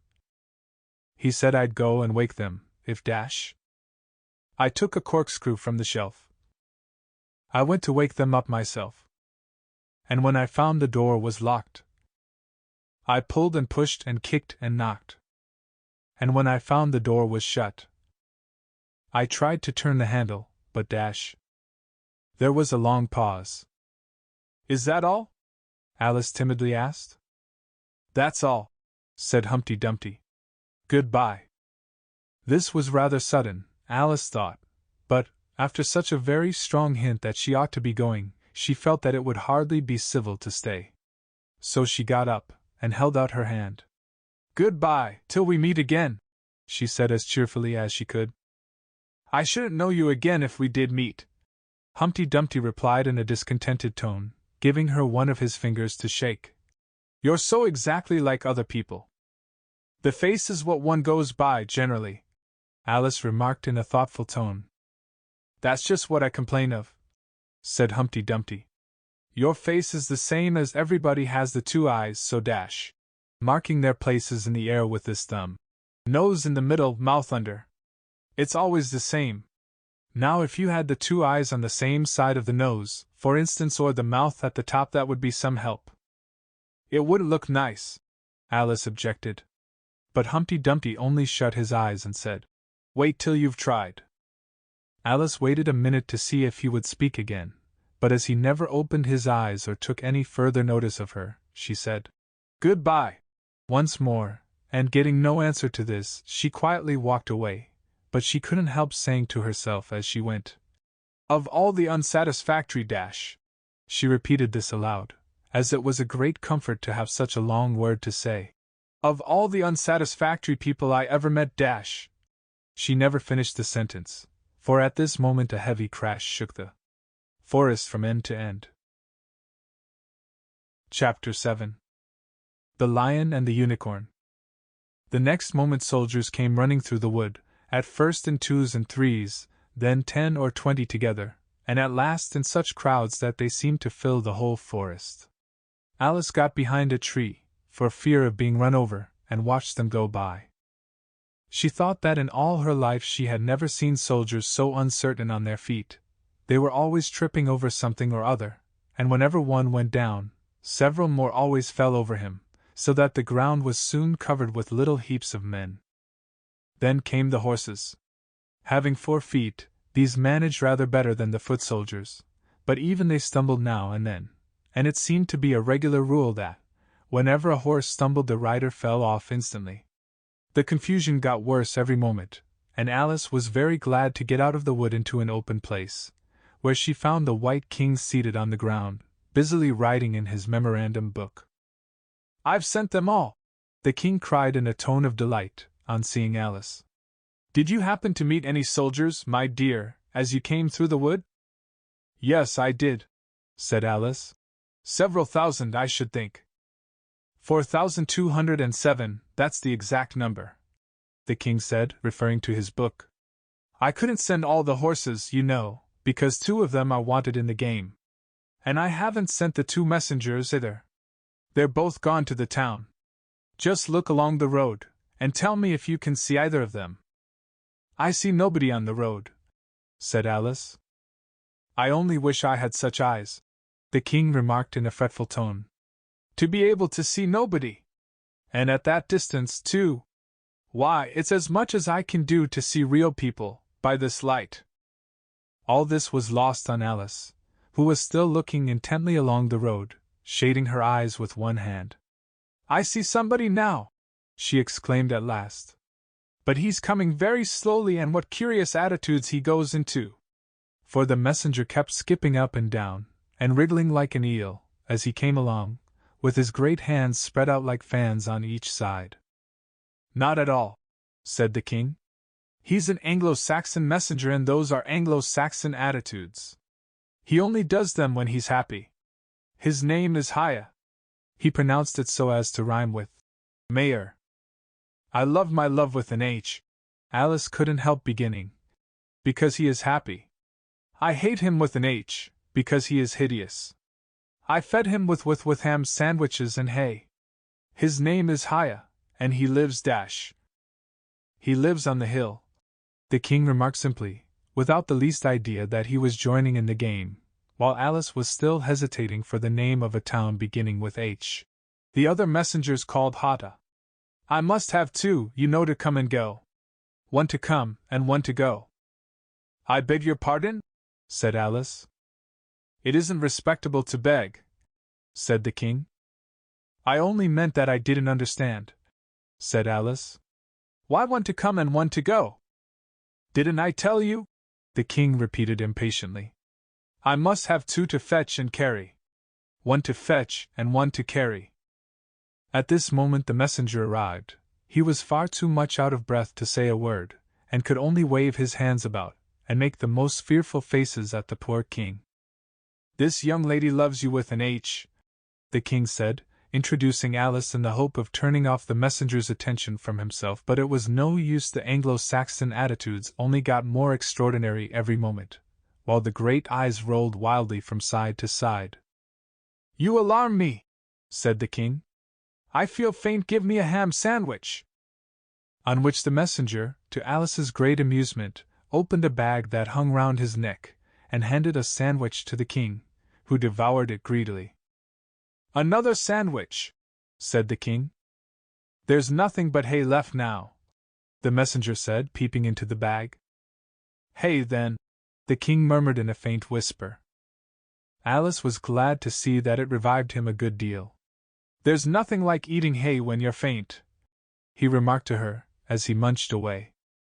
I should think throwing cold water over you would be better, Alice suggested.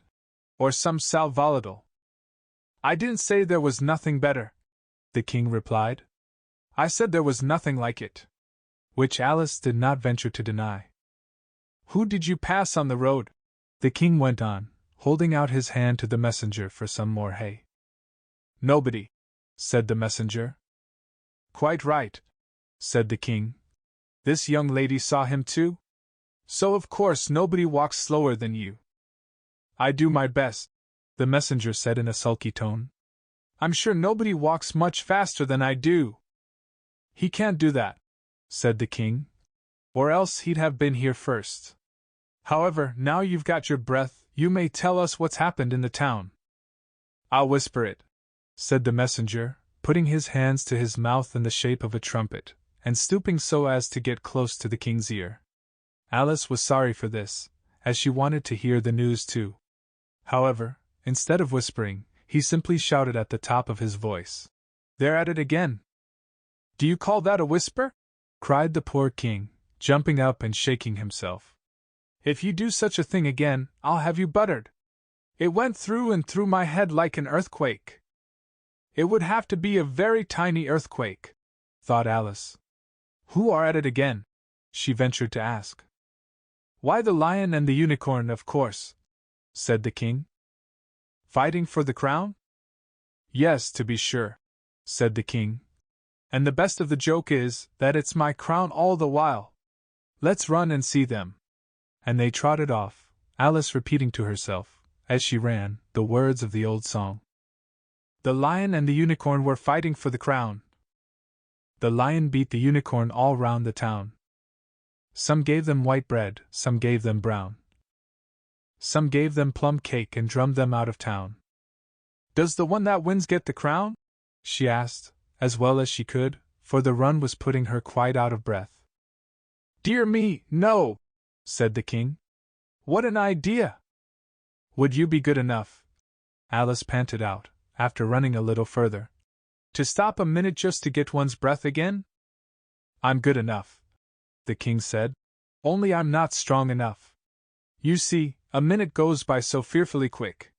You might as well try to stop a bandersnatch. Alice had no more breath for talking, so they trotted on in silence, till they came in sight of a great crowd, in the middle of which the lion and unicorn were fighting. They were in such a cloud of dust, that at first Alice could not make out which was which, but she soon managed to distinguish the unicorn by his horn. They placed themselves close to where Hata, the other messenger, was standing watching the fight, with a cup of tea in one hand and a piece of bread and butter in the other. He's only just out of prison, and he hadn't finished his tea when he was sent in, Haya whispered to Alice. And they only give them oyster shells in there, so you see he's very hungry and thirsty. How are you, dear child? He went on, putting his arm affectionately round Hata's neck. Hata looked round and nodded, and went on with his bread and butter. Were you happy in prison, dear child? Said Haya. Hata looked round once more, and this time a tear or two trickled down his cheek, but not a word would he say. Speak, can't you? Haya cried impatiently. But Hata only munched away, and drank some more tea. Speak, won't you? Cried the king. How are they getting on with the fight? Hata made a desperate effort, and swallowed a large piece of bread and butter. They're getting on very well, he said in a choking voice. Each of them has been down about 87 times. Then I suppose they'll soon bring the white bread and the brown, Alice ventured to remark. It's waiting for 'em now, said Hata. This is a bit of it as I'm eating. There was a pause in the fight just then, and the lion and the unicorn sat down, panting, while the king called out, 10 minutes allowed for refreshments. Haya and Hata set to work at once, carrying rough trays of white and brown bread. Alice took a piece to taste, but it was very dry. I don't think they'll fight any more today, the king said to Hata. Go and order the drums to begin. And Hata went bounding away like a grasshopper. For a minute or two Alice stood silent, watching him. Suddenly she brightened up. Look, look! She cried, pointing eagerly. There's the White Queen running across the country. She came flying out of the wood over yonder. How fast those queens can run! There's some enemy after her, no doubt, the king said, without even looking round. That wood's full of them. But aren't you going to run and help her? Alice asked, very much surprised at his taking it so quietly. No use, no use, said the king. She runs so fearfully quick. You might as well try to catch a bandersnatch. But I'll make a memorandum about her, if you like. She's a dear good creature, he repeated softly to himself, as he opened his memorandum book. Do you spell creature with a double E? At this moment the unicorn sauntered by them, with his hands in his pockets. I had the best of it this time, he said to the king, just glancing at him as he passed. A little, the king replied, rather nervously. You shouldn't have run him through with your horn, you know. It didn't hurt him, the unicorn said carelessly, and he was going on, when his eye happened to fall upon Alice. He turned round rather instantly, and stood for some time looking at her with an air of the deepest disgust. What is this? He said at last. This is a child, Haya replied eagerly, coming in front of Alice to introduce her, and spreading out both his hands towards her in an Anglo-Saxon attitude. We only found it today. It's as large as life, and twice as natural. I always thought they were fabulous monsters, said the unicorn. Is it alive? It can talk, said Haya solemnly. The unicorn looked dreamily at Alice, and said, Talk, child. Alice could not help her lips curling up into a smile as she began. Do you know, I always thought unicorns were fabulous monsters, too. I never saw one alive before. Well, now that we have seen each other, said the unicorn, if you'll believe in me, I'll believe in you. Is that a bargain? Yes, if you like, said Alice. Come, fetch out the plum cake, old man, the unicorn went on, turning from her to the king. None of your brown bread for me. Certainly, certainly, the king muttered, and beckoned to Haya. Open the bag, he whispered. Quick! Not that one, that's full of hay. Hiya took a large cake out of the bag, and gave it to Alice to hold, while he got out a dish and carving knife. How they all came out of it Alice couldn't guess. It was just like a conjuring trick, she thought. The lion had joined them while this was going on. He looked very tired and sleepy, and his eyes were half shut. "What's this?" he said, blinking lazily at Alice, and speaking in a deep hollow tone that sounded like the tolling of a great bell. "Ah, what is it now?" the unicorn cried eagerly. "You'll never guess." "I couldn't." The lion looked at Alice wearily. "Are you animal, vegetable, or mineral?" he said, yawning at every other word. "It's a fabulous monster!" the unicorn cried out, before Alice could reply. "Then hand round the plum cake, monster," the lion said, lying down and putting his chin on his paws. "And sit down, both of you." To the king and the unicorn. "Fair play with the cake, you know." The king was evidently very uncomfortable at having to sit down between the two great creatures, but there was no other place for him. "What a fight we might have for the crown, now!" the unicorn said, looking slyly up at the crown, which the poor king was nearly shaking off his head, he trembled so much. "I should win easy," said the lion. "I'm not so sure of that," said the unicorn. "Why, I'd beat you all round the town, you chicken!" the lion replied angrily, half getting up as he spoke. Here the king interrupted, to prevent the quarrel going on. He was very nervous, and his voice quite quivered. "All round the town?" he said. "That's a good long way. Did you go by the old bridge or the marketplace? You get the best view by the old bridge." "I'm sure I don't know," the lion growled out as he lay down again. "There was too much dust to see anything. What a time the monster is, cutting up that cake!"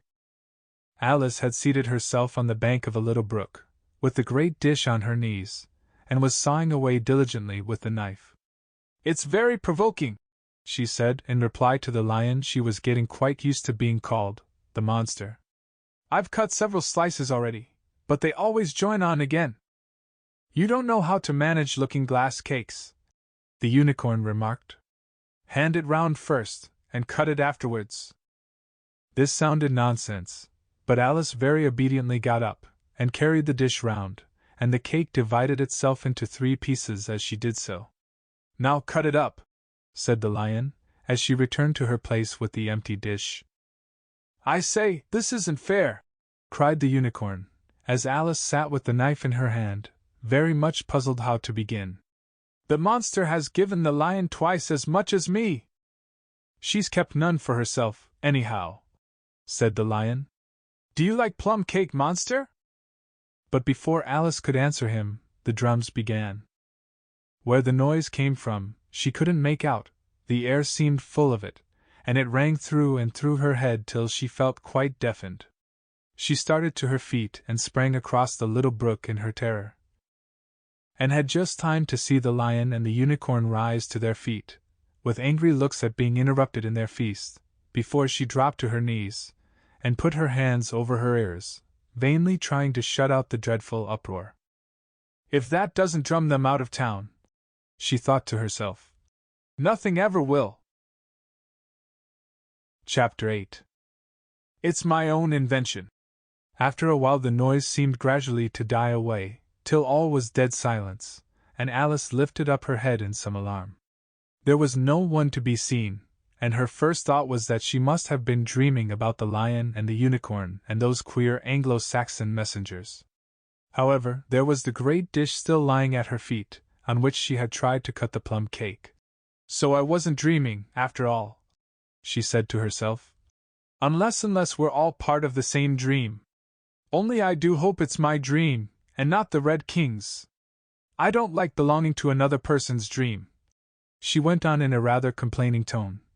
"I've a great mind to go and wake him, and see what happens." At this moment her thoughts were interrupted by a loud shouting of, "Ahoy! Ahoy! Check!" and a knight dressed in crimson armor came galloping down upon her, brandishing a great club. Just as he reached her, the horse stopped suddenly. "You're my prisoner!" the knight cried, as he tumbled off his horse. Startled as she was, Alice was more frightened for him than for herself at the moment, and watched him with some anxiety as he mounted again. As soon as he was comfortably in the saddle, he began once more. "You're my dash!" But here another voice broke in. "Ahoy! Ahoy! Check!" And Alice looked round in some surprise for the new enemy. This time it was a white knight. He drew up at Alice's side, and tumbled off his horse just as the red knight had done. Then he got on again, and the two knights sat and looked at each other for some time without speaking. Alice looked from one to the other in some bewilderment. "She's my prisoner, you know," the red knight said at last. "Yes, but then I came and rescued her," the white knight replied. "Well, we must fight for her then," said the red knight, as he took up his helmet which hung from the saddle, and was something the shape of a horse's head, and put it on. "You will observe the rules of battle, of course?" the white knight remarked, putting on his helmet too. "I always do," said the red knight, and they began banging away at each other with such fury that Alice got behind a tree to be out of the way of the blows. "I wonder, now, what the rules of battle are," she said to herself, as she watched the fight, timidly peeping out from her hiding place. "One rule seems to be, that if one knight hits the other, he knocks him off his horse, and if he misses, he tumbles off himself, and another rule seems to be that they hold their clubs with their arms, as if they were Punch and Judy. What a noise they make when they tumble! Just like a whole set of fire irons falling into the fender. And how quiet the horses are! They let them get on and off them just as if they were tables." Another rule of battle, that Alice had not noticed, seemed to be that they always fell on their heads, and the battle ended with their both falling off in this way, side by side. When they got up again, they shook hands, and then the red knight mounted and galloped off. "It was a glorious victory, wasn't it?" said the white knight, as he came up panting. "I don't know," Alice said doubtfully. "I don't want to be anybody's prisoner. I want to be a queen." "So you will, when you've crossed the next brook," said the white knight. "I'll see you safe to the end of the wood, and then I must go back, you know. That's the end of my move." "Thank you very much," said Alice. "May I help you off with your helmet?" It was evidently more than he could manage by himself. However, she managed to shake him out of it at last. "Now one can breathe more easily," said the knight, putting back his shaggy hair with both hands, and turning his gentle face and large mild eyes to Alice. She thought she had never seen such a strange-looking soldier in all her life. He was dressed in tin armor, which seemed to fit him very badly, and he had a queer-shaped little deal box fastened across his shoulder, upside down, and with the lid hanging open. Alice looked at it with great curiosity. "I see you're admiring my little box," the knight said in a friendly tone. "It's my own invention to keep clothes and sandwiches in. You see, I carry it upside down, so that the rain can't get in. But the things can get out," Alice gently remarked. "Do you know the lid's open?" "I didn't know it," the knight said, a shade of vexation passing over his face. "Then all the things must have fallen out. And the box is no use without them." He unfastened it as he spoke, and was just going to throw it into the bushes, when a sudden thought seemed to strike him, and he hung it carefully on a tree. "Can you guess why I did that?" he said to Alice. Alice shook her head. "In hopes some bees may make a nest in it, then I should get the honey." "But you've got a beehive or something like one fastened to the saddle," said Alice. "Yes, it's a very good beehive," the knight said in a discontented tone. "One of the best kind. But not a single bee has come near it yet. And the other thing is a mouse trap. I suppose the mice keep the bees out or the bees keep the mice out, I don't know which." "I was wondering what the mouse trap was for," said Alice. "It isn't very likely there would be any mice on the horse's back." "Not very likely, perhaps," said the knight.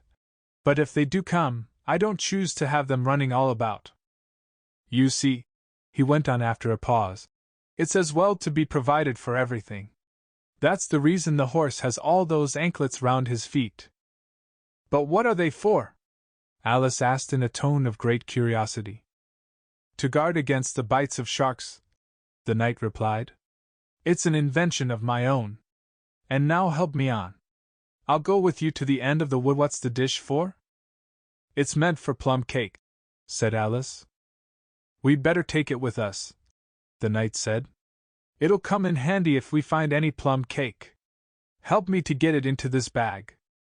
This took a very long time to manage, though Alice held the bag open very carefully, because the knight was so very awkward in putting in the dish. The first 2 or 3 times that he tried he fell in himself instead. It's rather a tight fit, you see, he said, as they got it in at last. There are so many candlesticks in the bag. And he hung it to the saddle, which was already loaded with bunches of carrots, and fire irons, and many other things. I hope you've got your hair well fastened on, he continued as they set off. Only in the usual way, Alice said, smiling.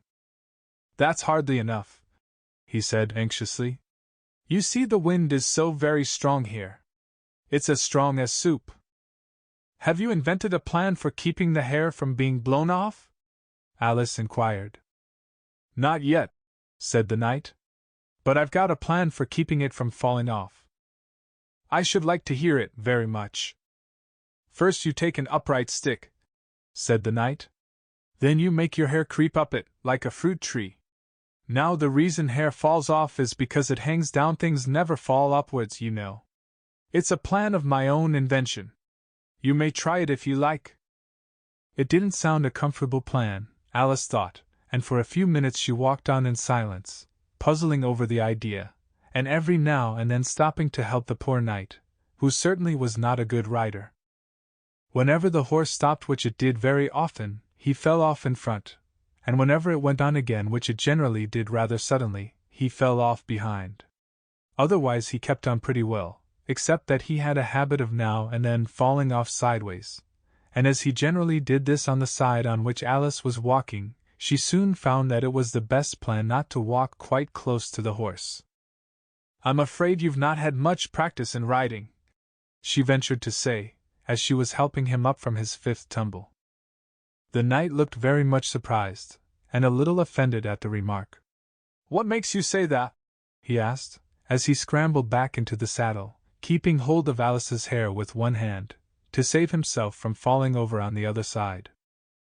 Because people don't fall off quite so often, when they've had much practice.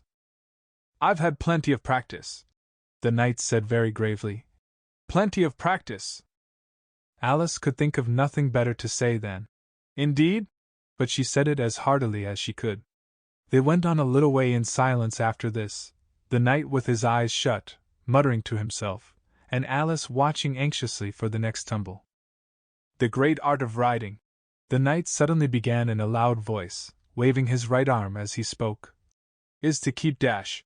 Here the sentence ended as suddenly as it had begun, as the knight fell heavily on the top of his head exactly in the path where Alice was walking. She was quite frightened this time, and said in an anxious tone, as she picked him up, I hope no bones are broken. None to speak of, the knight said, as if he didn't mind breaking 2 or 3 of them. The great art of riding, as I was saying, is to keep your balance properly. Like this, you know, dash. He let go the bridle, and stretched out both his arms to show Alice what he meant, and this time he fell flat on his back, right under the horse's feet. Plenty of practice, he went on repeating, all the time that Alice was getting him on his feet again. Plenty of practice. It's too ridiculous, cried Alice, losing all her patience this time. You ought to have a wooden horse on wheels, that you ought. Does that kind go smoothly? The knight asked in a tone of great interest, clasping his arms round the horse's neck as he spoke, just in time to save himself from tumbling off again.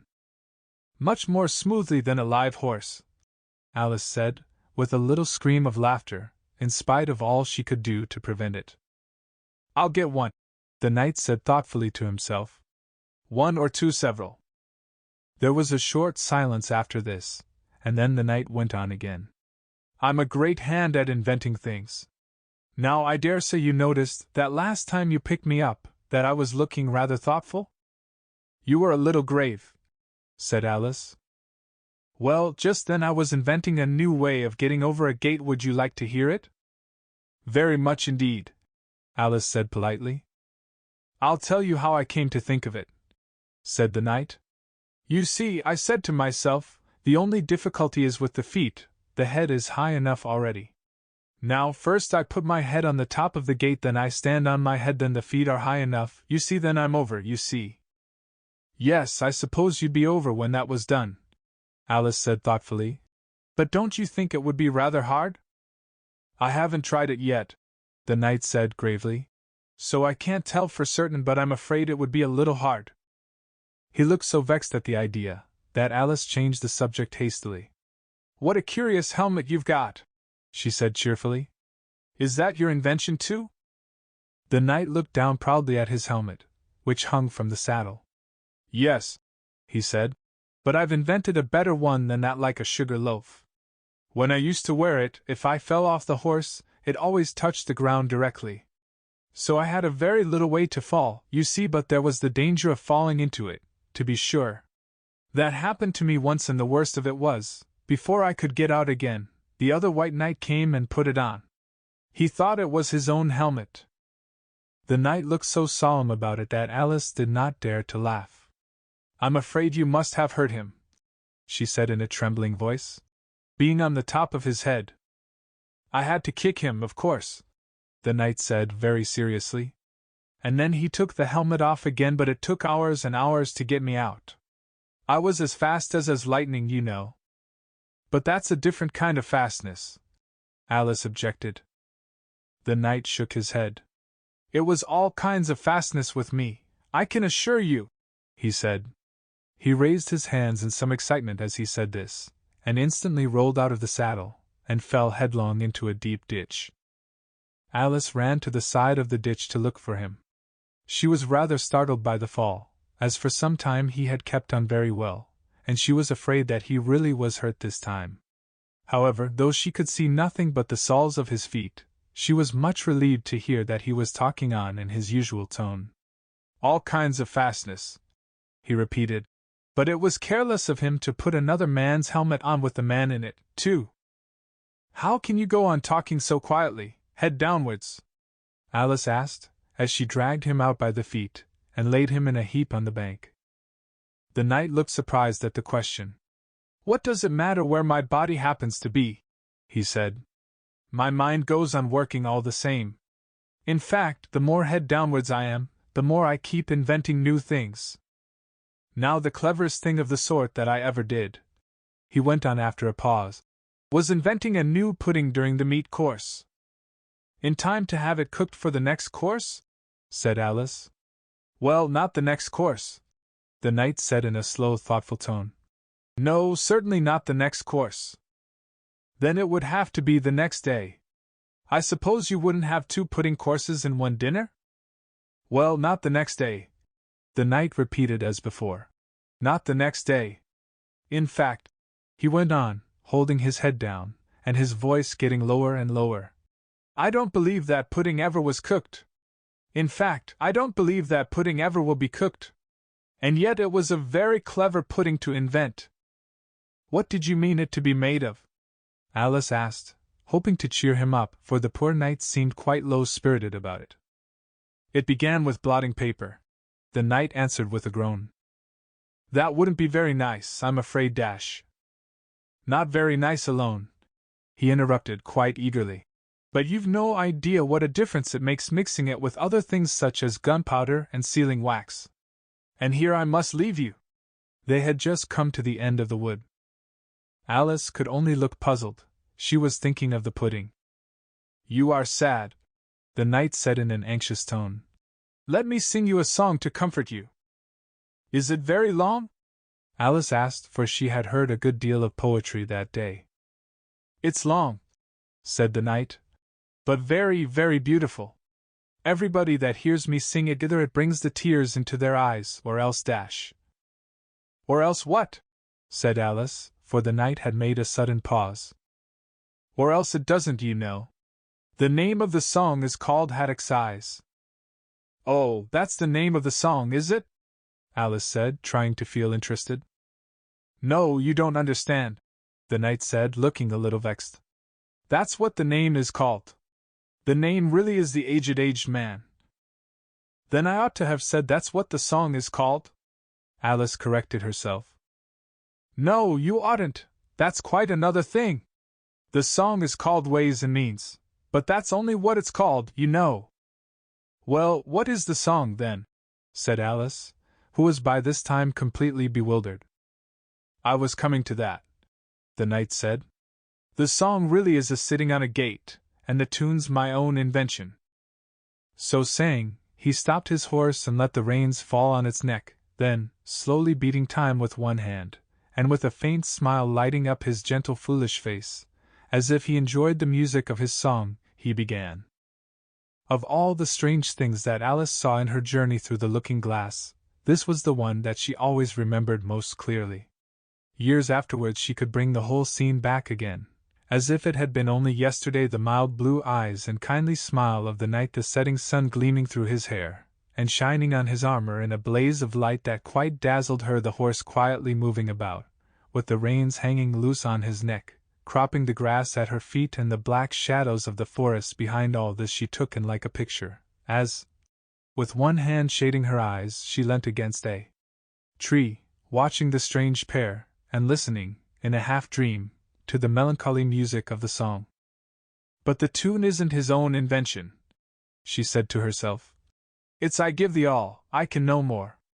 She stood and listened very attentively, but no tears came into her eyes. I'll tell thee everything I can. There's little to relate. I saw an aged man, a-sitting on a gate. Who are you, aged man? I said. And how is it you live? And his answer trickled through my head, like water through a sieve. He said, I look for butterflies that sleep among the wheat. I make them into mutton pies, and sell them in the street. I sell them unto men, he said, who sail on stormy seas. And that's the way I get my bread. A trifle, if you please. But I was thinking of a plan. To dye one's whiskers green, and always use so large a fan that they could not be seen. So, having no reply to give to what the old man said, I cried, Come, tell me how you live, and thumped him on the head. His accents mild took up the tale. He said, I go my ways, and when I find a mountain rill, I set it in a blaze, and thence they make a stuff they call Rowland's Macassar oil. Yet tuppence halfpenny is all they give me for my toil. But I was thinking of a way to feed oneself on batter, and so go on from day to day, getting a little fatter. I shook him well from side to side, until his face was blue. Come, tell me how you live, I cried, and what it is you do. He said, I hunt for haddocks' eyes among the heather bright, and work them into waistcoat buttons in the silent night. And these I do not sell for gold, or coin of silvery shine, but for a copper halfpenny, and that will purchase 9. I sometimes dig for buttered rolls, or set lime twigs for crabs. I sometimes search the grassy knolls for wheels of handsome cabs. And that's the way, he gave a wink, by which I get my wealth. And very gladly will I drink your honor's noble health. I heard him then, for I had just completed my design to keep the Menai Bridge from rust by boiling it in wine. I thanked him much for telling me the way he got his wealth, but chiefly for his wish that he might drink my noble health. And now, if e'er by chance I put my fingers into glue, or madly squeeze a right-hand foot into a left-hand shoe, or if I drop upon my toe a very heavy weight, I weep, for it reminds me so of that old man I used to know, whose look was mild, whose speech was slow, whose hair was whiter than the snow, whose face was very like a crow, with eyes like cinders all aglow.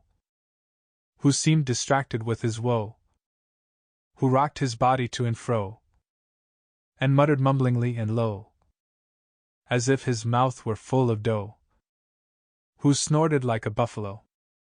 That summer evening, long ago, a-sitting on a gate. As the knight sang the last words of the ballad, he gathered up the reins, and turned his horse's head along the road by which they had come. "You've only a few yards to go," he said, "down the hill and over that little brook, and then you'll be a queen, but you'll stay and see me off first?" he added as Alice turned with an eager look in the direction to which he pointed. "I shan't be long. You'll wait and wave your handkerchief when I get to that turn in the road? I think it will encourage me, you see." "Of course I'll wait," said Alice. "And thank you very much for coming so far and for the song. I liked it very much." "I hope so," the knight said doubtfully.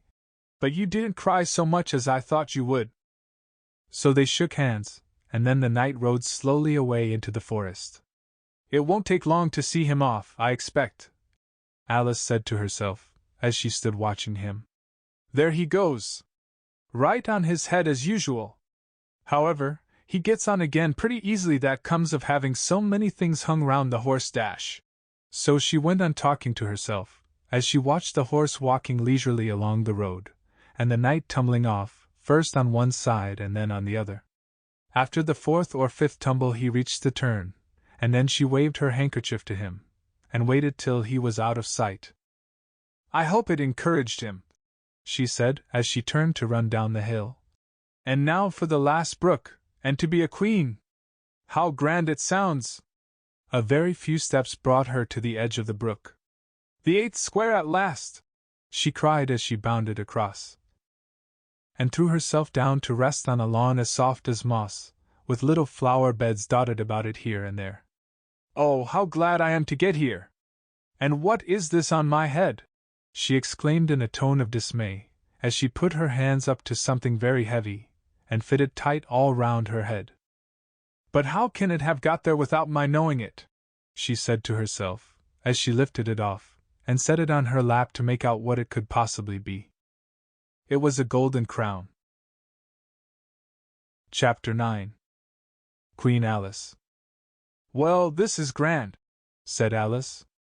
"I never expected I should be a queen so soon, and I'll tell you what it is, your majesty," she went on in a severe tone. She was always rather fond of scolding herself.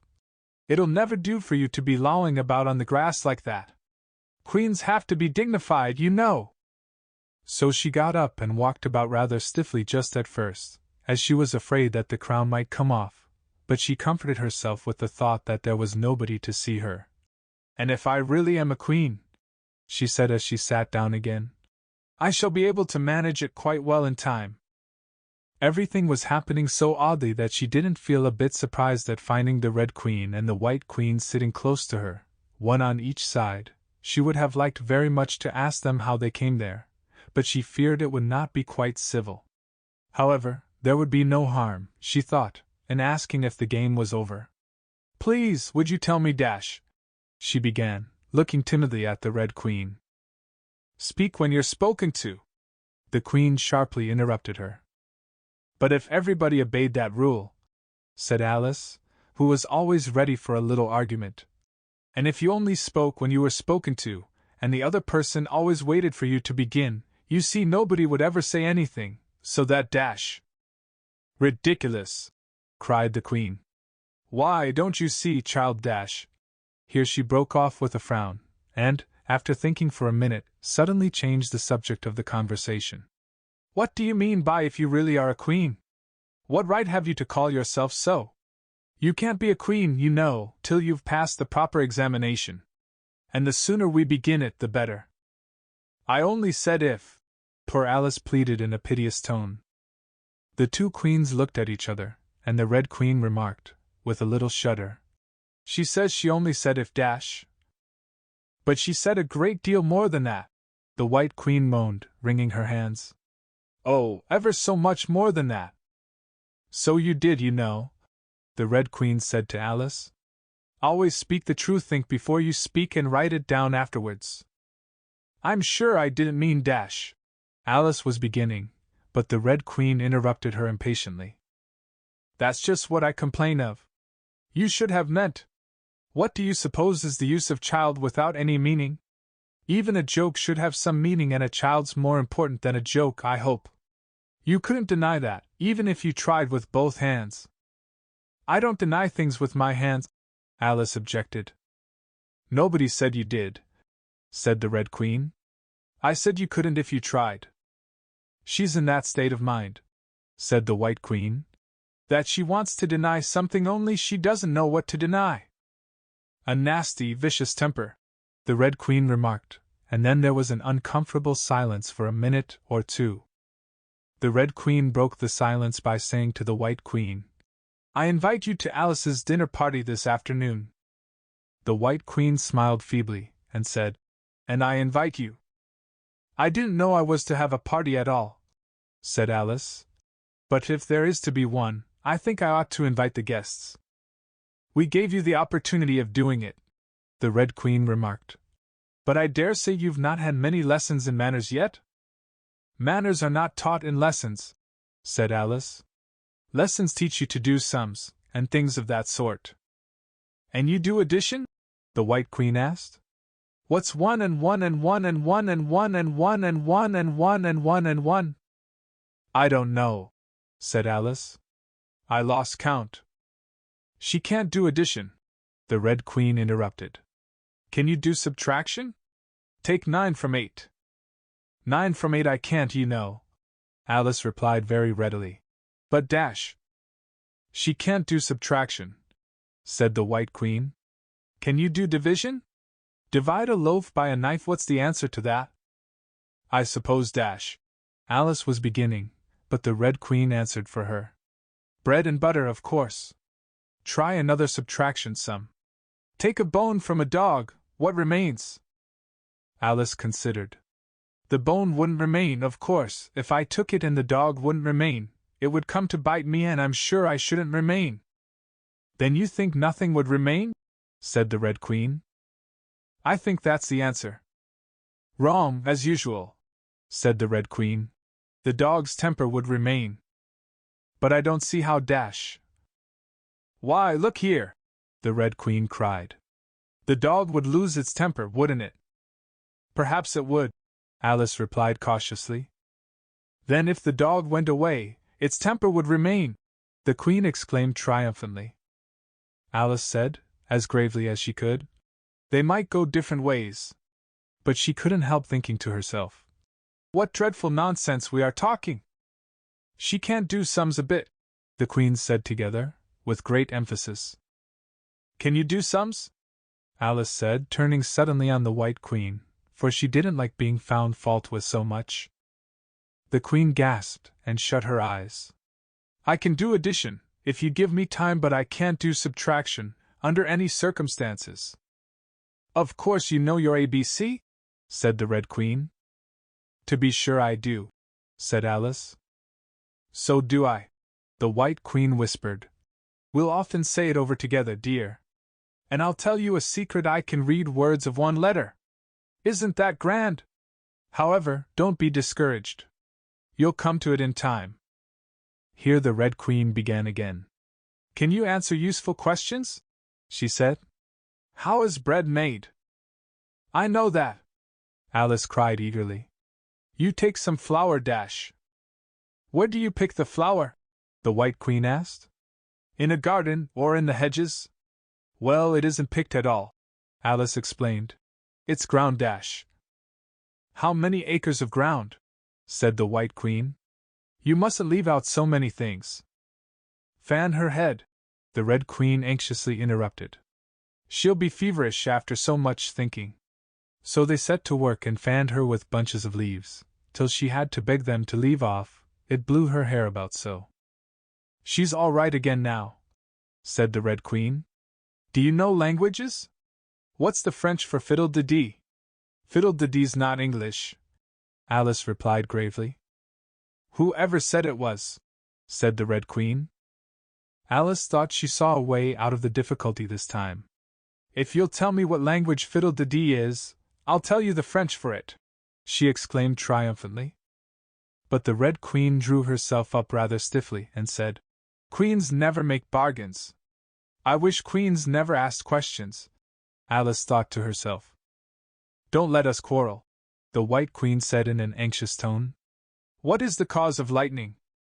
"The cause of lightning," Alice said very decidedly, for she felt quite certain about this, "is the thunder." "No, no!" she hastily corrected herself. "I meant the other way." "It's too late to correct it," said the Red Queen. "When you've once said a thing, that fixes it, and you must take the consequences." "Which reminds me, the White Queen said, looking down and nervously clasping and unclasping her hands. "We had such a thunderstorm last Tuesday, I mean one of the last set of Tuesdays, you know." Alice was puzzled. "In our country," she remarked, "there's only one day at a time." The Red Queen said, "That's a poor thin way of doing things.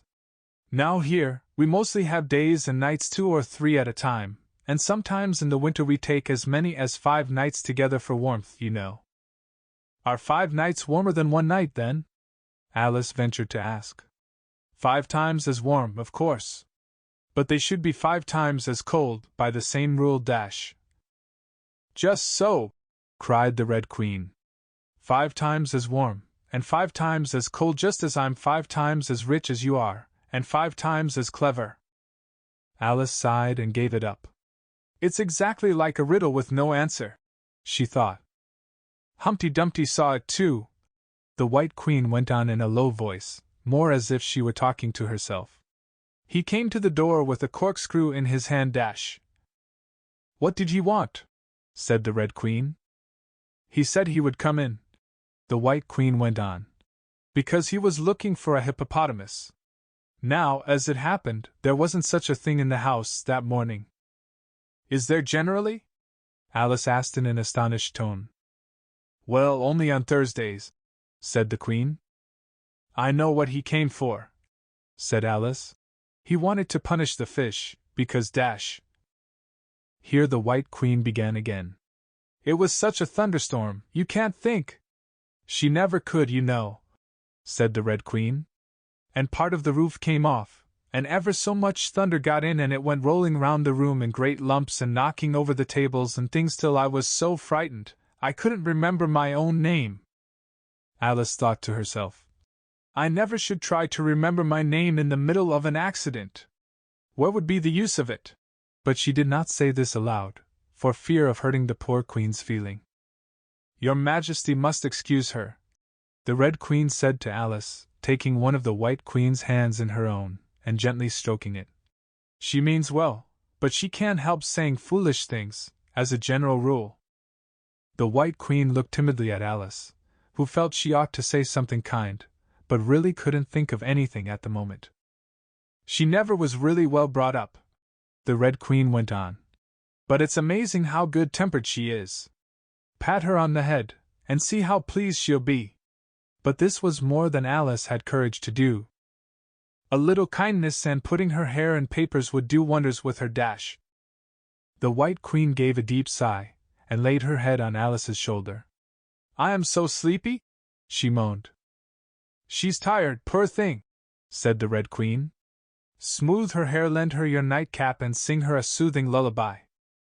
"I haven't got a nightcap with me," said Alice, as she tried to obey the first direction. "And I don't know any soothing lullabies." "I must do it myself, then," said the Red Queen, and she began. "Hush-a-bye, lady, in Alice's lap. Till the feast's ready, we've time for a nap. When the feast's over, we'll go to the ball. Red Queen, and White Queen, and Alice, and all. And now you know the words," she added, as she put her head down on Alice's other shoulder. "Just sing it through to me. I'm getting sleepy, too." In another moment both queens were fast asleep, and snoring loud. "What am I to do?" exclaimed Alice, looking about in great perplexity, as first one round head, and then the other, rolled down from her shoulder, and lay like a heavy lump in her lap. "I don't think it ever happened before, that any one had to take care of 2 queens asleep at once. No, not in all the history of England it couldn't, you know, because there never was more than 1 queen at a time. Do wake up, you heavy things! She went on in an impatient tone, but there was no answer but a gentle snoring. The snoring got more distinct every minute, and sounded more like a tune. At last she could even make out the words, and she listened so eagerly that, when the two great heads vanished from her lap, she hardly missed them. She was standing before an arched doorway over which were the words Queen Alice in large letters, and on each side of the arch there was a bell handle. One was marked Visitor's Bell, and the other Servant's Bell. I'll wait till the song's over, thought Alice, and then I'll ring the which bell must I ring? She went on, very much puzzled by the names. I'm not a visitor, and I'm not a servant. There ought to be one marked Queen, you know. Just then the door opened a little way, and a creature with a long beak put its head out for a moment, and said, No admittance till the week after next, and shut the door again with a bang. Alice knocked and rang in vain for a long time, but at last, a very old frog, who was sitting under a tree, got up and hobbled slowly towards her. He was dressed in bright yellow, and had enormous boots on. What is it, now? The frog said in a deep hoarse whisper. Alice turned round, ready to find fault with anybody. Where's the servant whose business it is to answer the door? She began angrily. Which door? Said the frog. Alice almost stamped with irritation at the slow drawl in which he spoke. This door, of course. The frog looked at the door with his large dull eyes for a minute, then he went nearer and rubbed it with his thumb, as if he were trying whether the paint would come off. Then he looked at Alice. To answer the door? He said. What's it been asking of? He was so hoarse that Alice could scarcely hear him. I don't know what you mean, she said. I talks English, doesn't I? The frog went on. Or are you deaf? What did it ask you? Nothing, Alice said impatiently. I've been knocking at it. Shouldn't do that, the frog muttered. Vexes it, you know. Then he went up and gave the door a kick with one of his great feet. You let it alone, he panted out, as he hobbled back to his tree. And it'll let you alone, you know. At this moment the door was flung open, and a shrill voice was heard singing. Chapter 10. Shaking. She took her off the table as she spoke, and shook her backwards and forwards with all her might. The Red Queen made no resistance whatever, only her face grew very small, and her eyes got large and green, and still, as Alice went on shaking her, she kept on growing shorter and fatter and softer and rounder. Chapter 11. Waking. And it really was a kitten, after all. Chapter 12. Which dreamed it? Your Majesty shouldn't purr so loud, Alice said, rubbing her eyes and addressing the kitten, respectfully, yet with some severity. You woke me out of such a nice dream. And you've been along with me, kitty, all through the looking-glass world. Did you know it, dear? It is a very inconvenient habit of kittens. Alice had once made the remark that, whatever you say to them, they always purr. If they would only purr for yes and you for no, or any rule of that sort, she had said, so that one could keep up a conversation. But how can you talk with a person if they always say the same thing? On this occasion the kitten only purred, and it was impossible to guess whether it meant yes or no. So Alice hunted among the chessmen on the table till she had found the Red Queen. Then she went down on her knees on the hearth-rug, and put the kitten and the Queen to look at each other. Now, kitty, she cried, clapping her hands triumphantly. Confess that was what you turned into. But it wouldn't look at it, she said, when she was explaining the thing afterwards to her sister. It turned away its head, and pretended not to see it, but it looked a little ashamed of itself, so I think it must have been the Red Queen. Sit up a little more stiffly, dear, Alice cried with a merry laugh.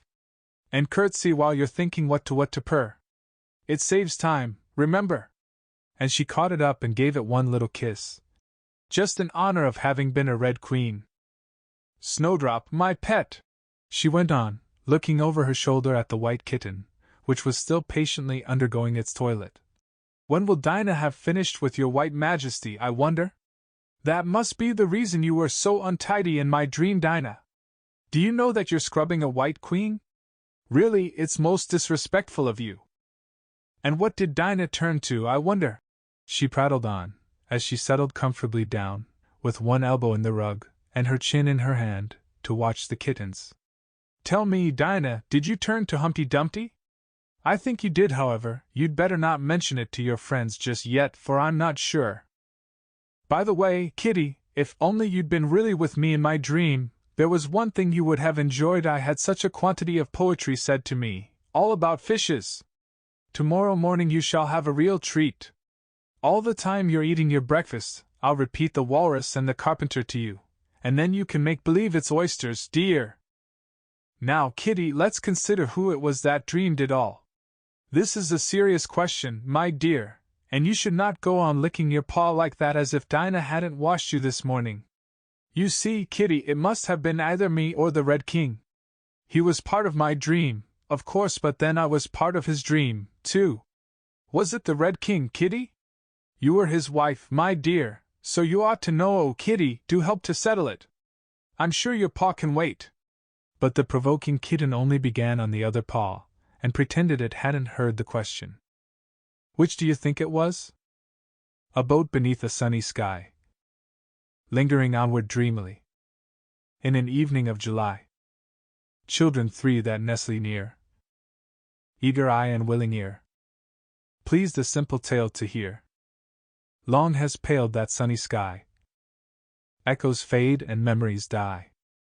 Autumn frosts have slain July. Still she haunts me, phantom-wise, Alice moving under skies, never seen by waking eyes. Children yet the tale to hear, eager eye and willing ear, lovingly shall nestle near. In a wonderland they lie, dreaming as the days go by, dreaming as the summers die, ever drifting down the stream, lingering in the golden gleam. Life, what is it but a dream? The end.